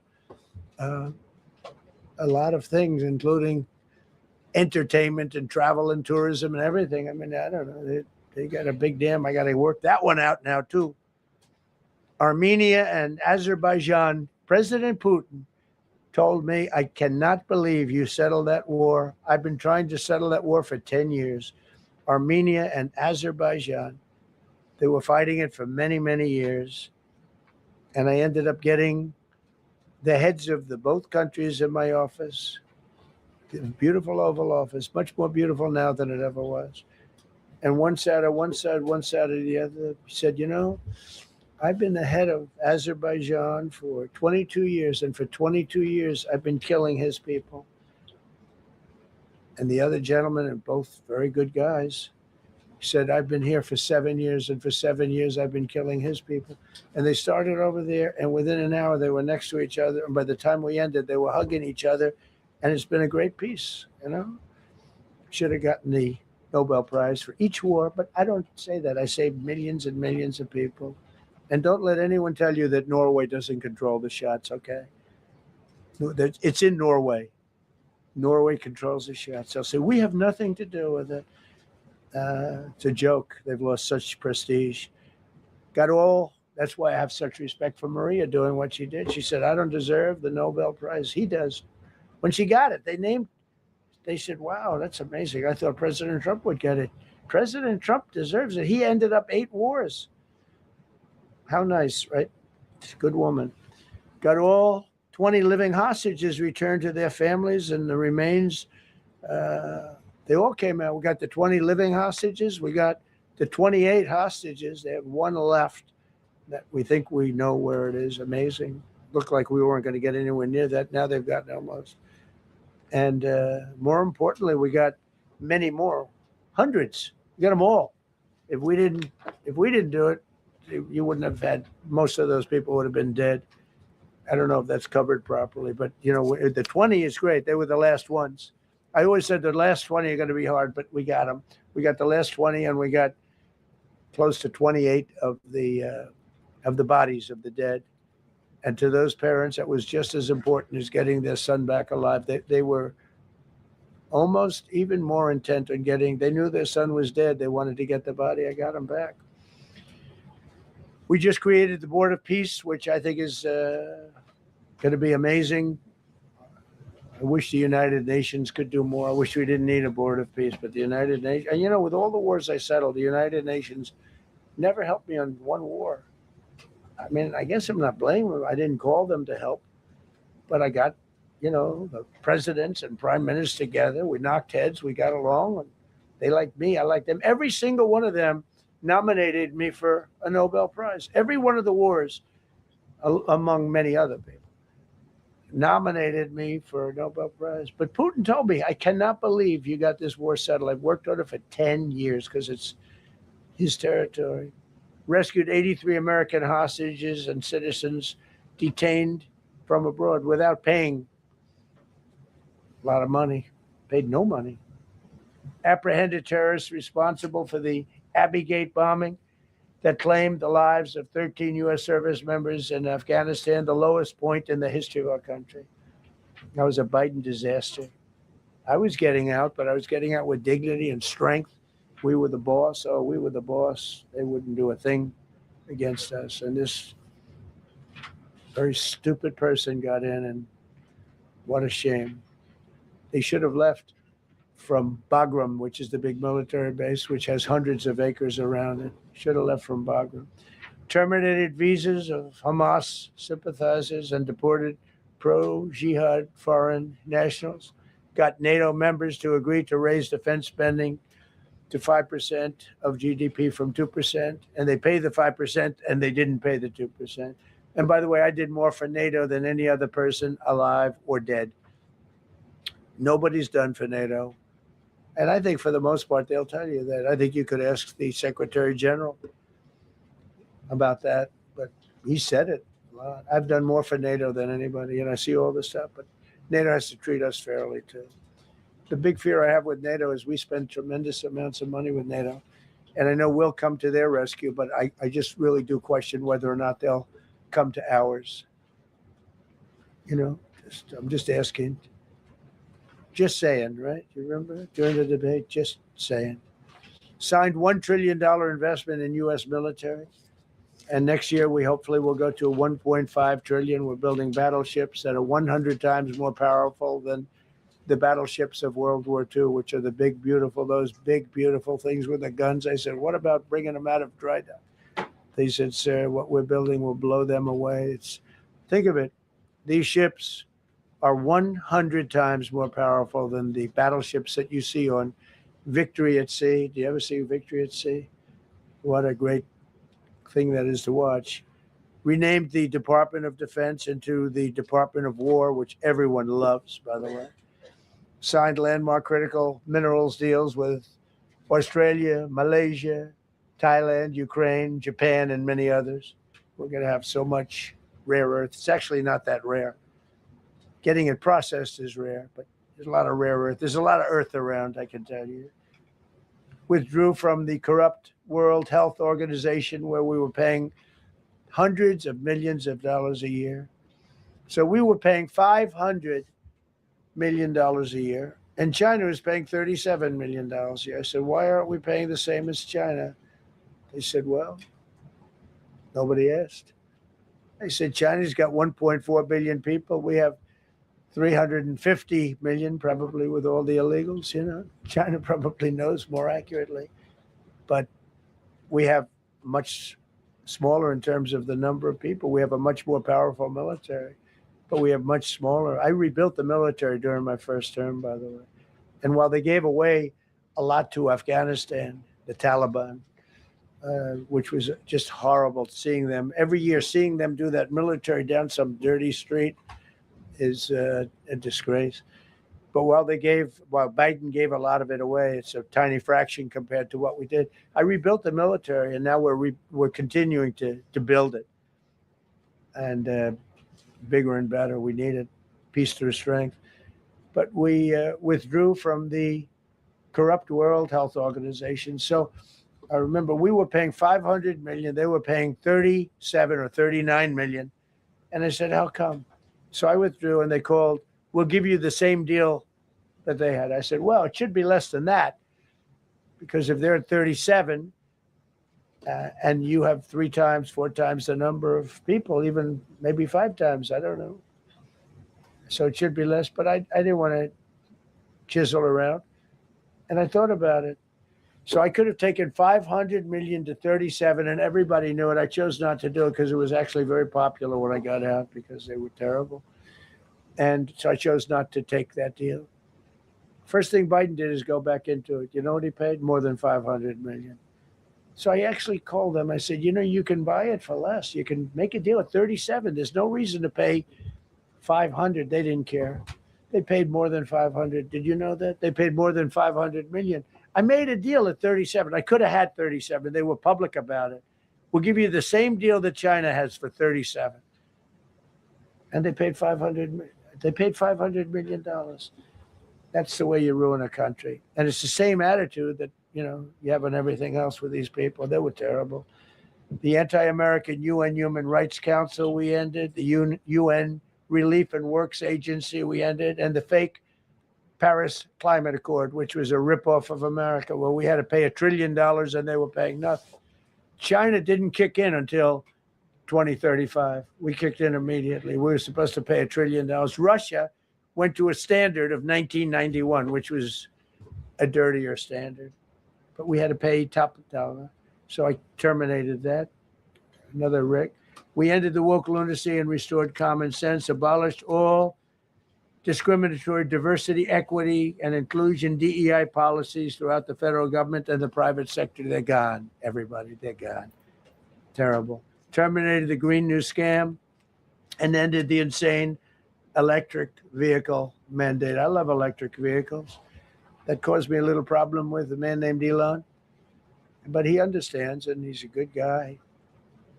We get along. But I said, Elon, we can't have all electric cars. We just can't do it. I like the electric cars. I like his car. But in particular, I like his car. But we can't do that because some people don't want an electric car by 2030. And to build the power stations all over the country would have cost $4 trillion. $4 trillion. That's more than any country has. If you got China, the United States, and everyone, you couldn't do it. And it would have taken years. And yet they were supposed to be switching over electric vehicle mandate. Some people don't like electric cars. Some people want hybrids. Some people want regular gasoline powered cars. We have more gasoline than anybody. And now with Venezuela, we have 62% of the market when you include Venezuela. So I ended the Green New Scam and I ended the insane electric vehicle mandate. Now you can buy a gasoline powered car, a hybrid, and you can buy a electric vehicle. I mean, if you want electric, you can buy it. Make a good deal on them right now because they made a lot of them. Permanently stopped Joe Biden's ridiculous cafe standards. That's having to do with the environment. So ridiculous. Cancel the EPA's absurd, totally absurd tailpipe emission standard, which made you spend hundreds of thousands. It made for hundreds of thousands of cars. The cost numbers were incredible that the consumer has to pay. Imposed 25% tariff on all foreign automobiles and 100% tariff on Chinese cars which don't come into the country because of tariffs. Only because of tariffs. We didn't have tariffs, you wouldn't have any car. We have now more car factories being built in the United States than ever before because of tariffs.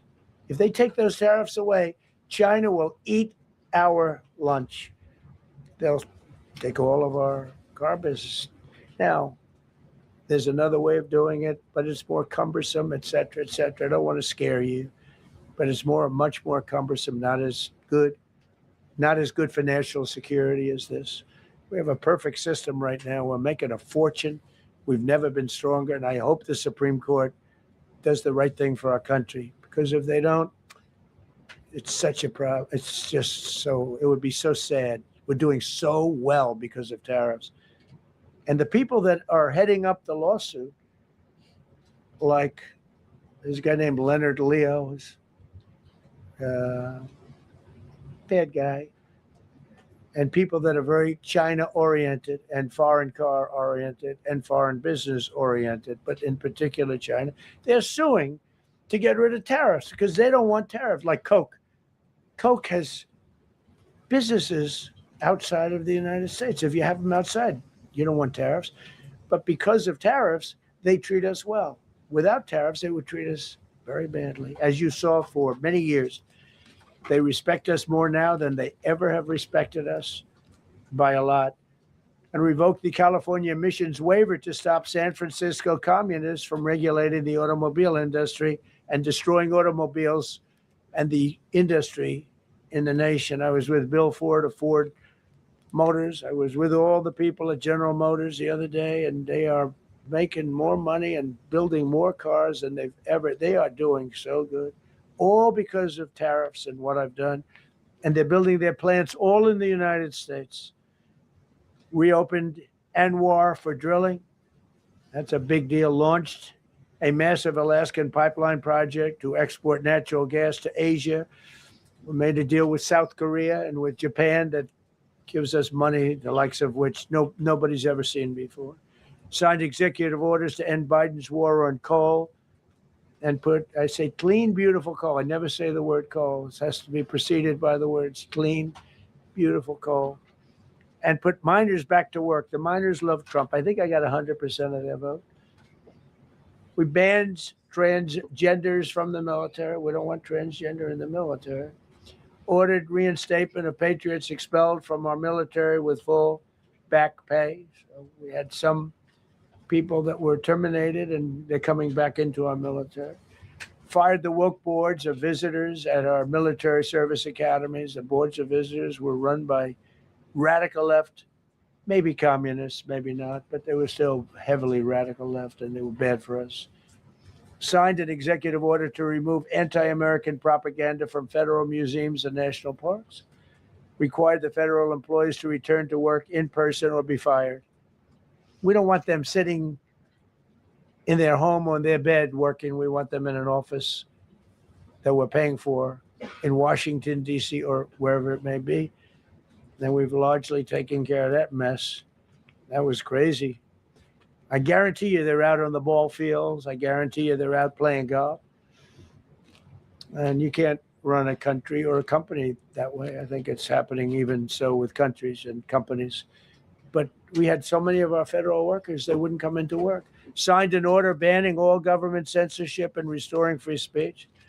Made it the official policy of the United States government that there are only two genders. This was not a tough one. Two genders. Can anybody guess what they are? Male and female. I think the Democrats know that too, but they refuse to admit it. Ban the use of puberty blockers, hormone injections, and other chemical and surgical mutilation of children. Can you imagine saying this 15 years ago? That we banned the use of puberty blockers, hormone injections, and other chemical and surgical mutilation of our children. You know, when I say it, I say, do I have to say that? I actually ask my people today, yes, sir, because people, it's where the country went. Banned men from playing in women's sports. Big Supreme Court case on that. I mean, I can't believe it. Some of the justices were fighting hard for men to be able to play in women's sports, a couple of them. I can't imagine it, but I think anybody that rules that way should lose a lot of credibility. But we banned men from playing in women's sports. All you have to do is look at the records, look at weightlifting records, look at swimming records, look at track and field. It's not fair. It's very demeaning to women. Banned transgender ideology and critical race theory from our schools. Secured unprecedented settlements with Brown University, Columbia University, and many other colleges, including the University of Pennsylvania, where I went, the great old Wharton School of Finance. To restore fairness and merit, we're working with Harvard right now. They've been very anti-Semitic. Terrible what they've done. And we'll see what happens. I hear we have a deal, but who the hell knows with them? They have a lawyer that wants to show how hot he is. Ended taxpayer-funded student loan forgiveness for radical left and anti-American activists. Can you believe it? Began the process of abolishing the Federal Department of Education and returning education back to the states. And Linda McMahon is doing a fantastic job. Ended Joe Biden's weaponization of our government and removed his handpicked radical left Marxist prosecutors from the Department of Justice, like deranged Jack Smith. He's a sick son of a bitch. They gave me the worst of the worst. And here I am. How did that happen? How did that happen? He's a sick guy. And Letitia James is sick. And Alvin Bragg is sick. They're sick people. And others. Fani. You can't call her Fanny. She doesn't like it. She wants to be called Fani. Fani Willis. I won. Can you imagine putting somebody through that? And then if I suggest that somebody may be guilty of a terrible crime, oh, he's weaponizing government. Trump is weaponizing government. It's terrible. Can you imagine? They say to me about weaponize. I don't weaponize anything. But what they did to me, nobody ever went through what I went through. And here I am in a place called the White House. It's a beautiful place. Who would have thought, right? Signed legislation to cut all taxpayer funding to woke and biased NPR and PBS. And they're sort of gone now, I guess. I heard they closed up. They were terrible. They were so unfair. They were so terrible. Officially reinstated Columbus Day. I like the name Columbus Day. The Italian people are very happy about it. Remember, when you go to the voting booths, I reinstated Columbus Day. That was an easy one. Christopher Columbus. Cut Social Security wait times by 50%, serve 65% more Social Security recipients by phone, and are on track to doubling the service and performance compared to the Biden administration. We're 2.5 to 3 times better and faster.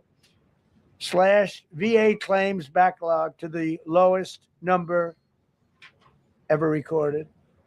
Created Trump accounts starting with $1,000 for every newborn baby. This is something that's become so popular. And I give Mr. and Mrs. Michael Dell Computer, who put in $6.25 billion, started with nothing. And he actually invested all that money to give to kids so that when they grow up, they have an account that might be worth a lot of money. It'll be riding with the markets. And, you know, they can, at 20 years old, 21 years old, they could have $100,000. They could have a lot of money. That's going to be amazing. But I give a lot of credit to Mr. and Mrs. Michael Dell. Signed AI executive order to ensure the United States dominates the future of artificial intelligence. So we're leading China. We're leading the whole world. We're producing more electricity than we ever have because I'm allowing every one of those plants to build their own electric facility. We're giving them very, very fast approvals, unlike Los Angeles with a fire. So the federal government, I want to give a lot of credit to Lee Zeldin. The hardest approval for the 20,000 houses or more that burned down in Los Angeles because they didn't have the water. They didn't allow the water to come down from the Pacific Northwest. They routed the water into the Pacific Ocean. So we had no water there. No, he had. I would say open up the water, open it up to the governor, to the mayor. They didn't want to do it. They wanted to protect a tiny little fish that's, you know, I said, how can you have a fish when you don't have any water? It was just an excuse, I guess. But it's amazing. We took 20,000 houses, and Lee Zeldin, the toughest permit is from the federal government. Within 2 weeks, every single permit was given to the people to build their houses. Then you have the incompetent mayor of Los Angeles. He's neutral, who decided to go to Africa during the fire. So you have this incompetent mayor, and I had it out with her the night when I got right after the fire. I went there. She said, we're working on it so that we can have everybody starting to build within 2 or 3 years. Remember that? I said, you mean 2 or 3 days? No, I mean 2 or 3 years. And the place went crazy. Well, they still haven't gotten their permits. But every federal permit, every single one has been given a year ago. And Lee Zeldin has done a great job. And he's done a great job in the approval of all these big plants and factories and all of the electricity that they're creating for themselves. I said to Zuckerberg, I said to all of them, I said to Jeff Bezos, I said to everybody. Mark Zuckerberg couldn't believe it. He said, you know, where are we going to get all the electricity? Because you need double the electricity that the country currently makes just to fire up those big plants. I said, well, nobody can do that. So what we're going to do is let you make your own electricity. Nobody believed it. And I said, we're going to get you fast permits. So we get them within 2 weeks. And they're coming up with some of the most incredible electric plants you've ever seen. So each one of those massive buildings, AI or otherwise, is building their own electricity. They're building their own plant. And it's incredible. Many of them are under construction already. You're going to have, we're leading AI and we're leading China by a lot. Established a MAHA presidential commission, banned many artificial food dyes, as you know, issued new vaccine recommendations and created new real food pyramid. And Bobby and Dr. Oz have been incredible. Provided $12 billion in aid for American farmers. Just gave them $12 billion in aid because they got screwed by other nations. And the number of drug dealers have fallen every single month since I took office. Drug dealers are way down in the United States. And that's a small version of what's sitting right there. That's just a small version. We took a country that was dead, and it's the hottest country in the world right now. And that's after 1 year. So let's go. That's a lot of people. Go ahead, please.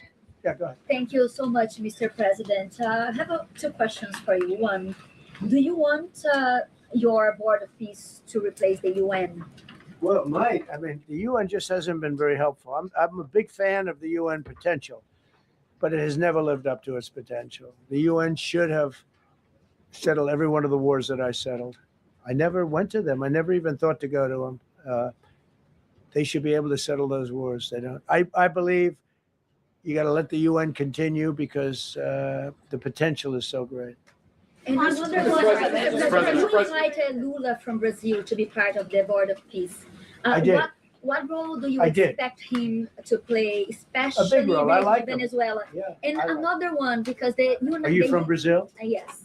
The EU and Mercosur just signed a trade agreement this weekend, which is going to be the biggest trade zone, free zone in the world. Right.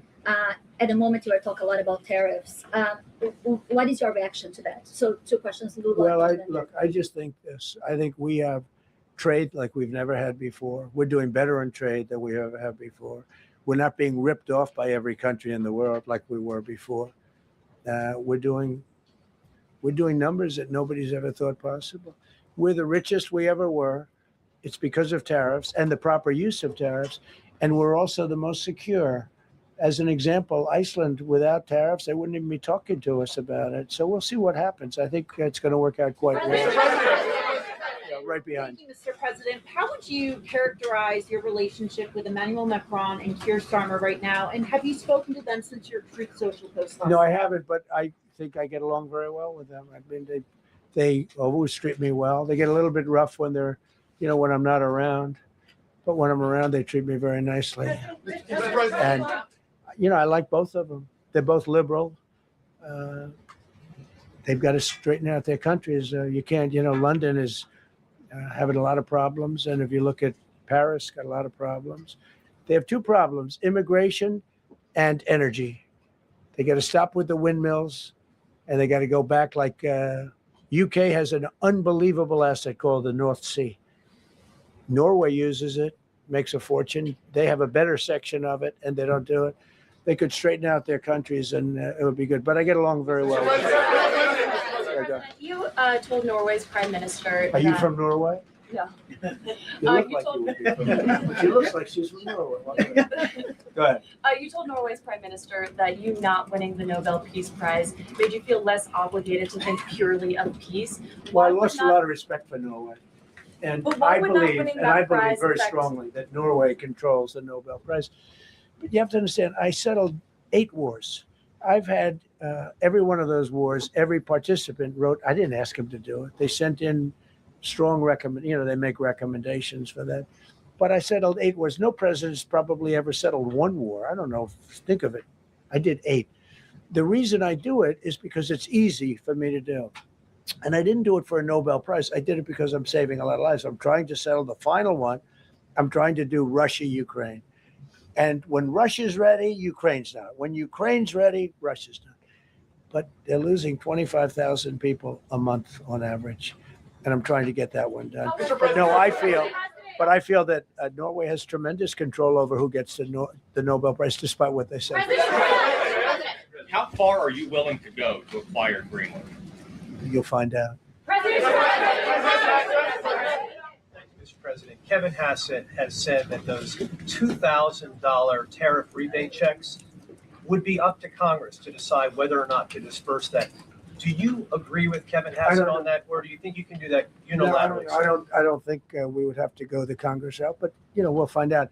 The reason we're even talking about it is that we have so much money coming in from tariffs that we'll be able to issue at least a $2,000 dividend and also pay down debt for the country. But we'd do a $2,000 dividend to the people of our country. Would probably set a limit of, income limit where it made sense. But we will be able to make a very substantial dividend to the people of our country. I believe we can do that without Congress. Last night on Truth Social, you said that the British plan to hand the base of Diego Garcia over to Mauritius and then rent it back was an act of great stupidity. Previously, you backed that deal.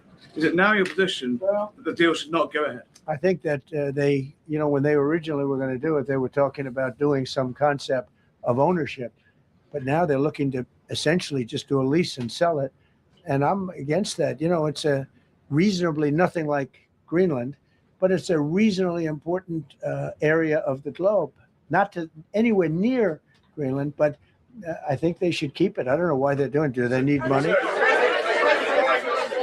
Mr. President, with your support to the Syrian government, most probably you avoided another civil war and a bloodshed in Syria, especially after the fall I of the did a good regime. job. I did a good job. And, the Syrian government the last 2 weeks had to use some force to implement its force on specific areas.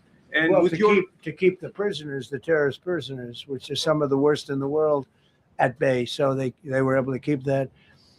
He's working very hard. The president of Syria is working very, very hard. Strong guy, tough guy, pretty rough resume. But you're not going to put a choir boy in there and, get the job done. I spoke with him yesterday because we were talking about the prisons and, what was going on. We have some of the worst terrorists in the world in those prisons. And he's watching. Syria.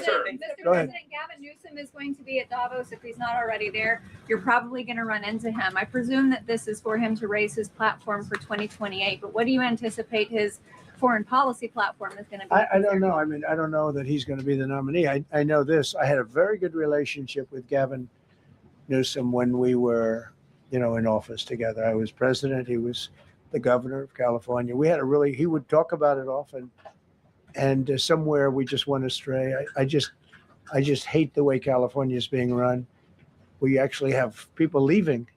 It's never happened before, but I hate the way it's being run. He and I had a very good relationship, really close to the word exceptional, but now we seem not to. President Trump, you spoke earlier. Mr. President. You've been hearing from allies. Thank you. Thank you so much, President Trump. Cara Castanova from Lindell TV. And you spoke earlier about the 2020 election.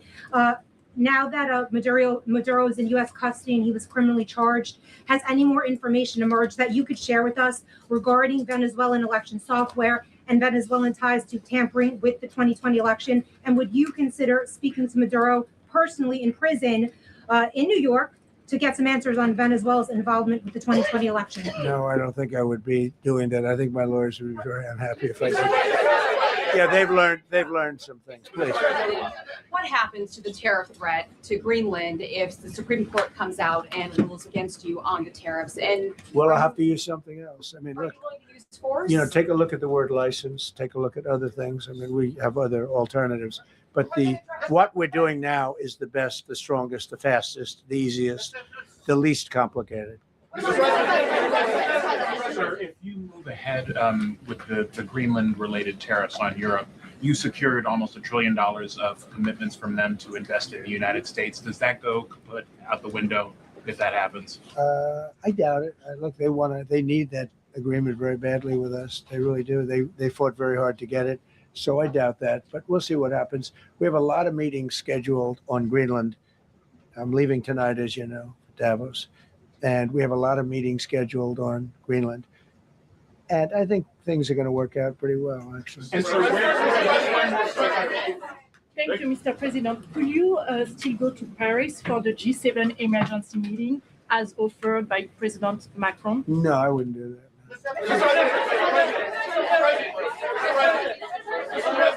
Because, Emmanuel's not going to be there very long. And, there's no longevity there. He's a friend of mine. He's a nice guy. I like Macron, but he's not going to be there very much longer, as you know. And I think, I have meetings with the people that are directly involved, not some of the people you're talking about. Thank you so much. Thank you so much, Mr. President. Happy I've New Year. never seen this room like this. Is this a celebration of the first year? Yes. Have you ever seen it? I've never seen this many. I hope we have a very good structural floor. This used to be a swimming pool. You're sitting over a swimming pool. I could see that happen. But we need a good structure here, don't we, huh? Yeah. Mr. President. Thank you so much, Mr. President. Happy 1 year anniversary. Thank you. And my question is on Syria. The Kurds, as the most loyal U.S. partners, facing attacks by some Syrian elements within the Syrian government. Will you do to ensure the Kurdish rights protected and their effective forces against terrorism in Rojava, Syria continue, as the Kurdish see you as a president does not abandon his allies? Well, I like the Kurds, but just so you understand, the Kurds were paid tremendous amounts of money, were given oil and other things. So They were doing it for themselves more so than they were doing it for us. But we got along with the Kurds, and we are trying to protect the Kurds. That's correct. Ahead of your speech in Davos, can you give us a preview of what we can expect as far as laying out the plans for Americans to be able to buy homes? I think more than anything else, what I'm going to be speaking about is the tremendous success that we've had in 1 year. I didn't think we could do it this fast. Think of it, it's just now 12 months. And, I say it often, we have the most successful country in the world. We have the hottest country anywhere in the world by far. And this country would have been absolutely stone cold dead. And I'm going to be talking about it. I'm going to be, because, a lot of them could use some of the advice as to what we did.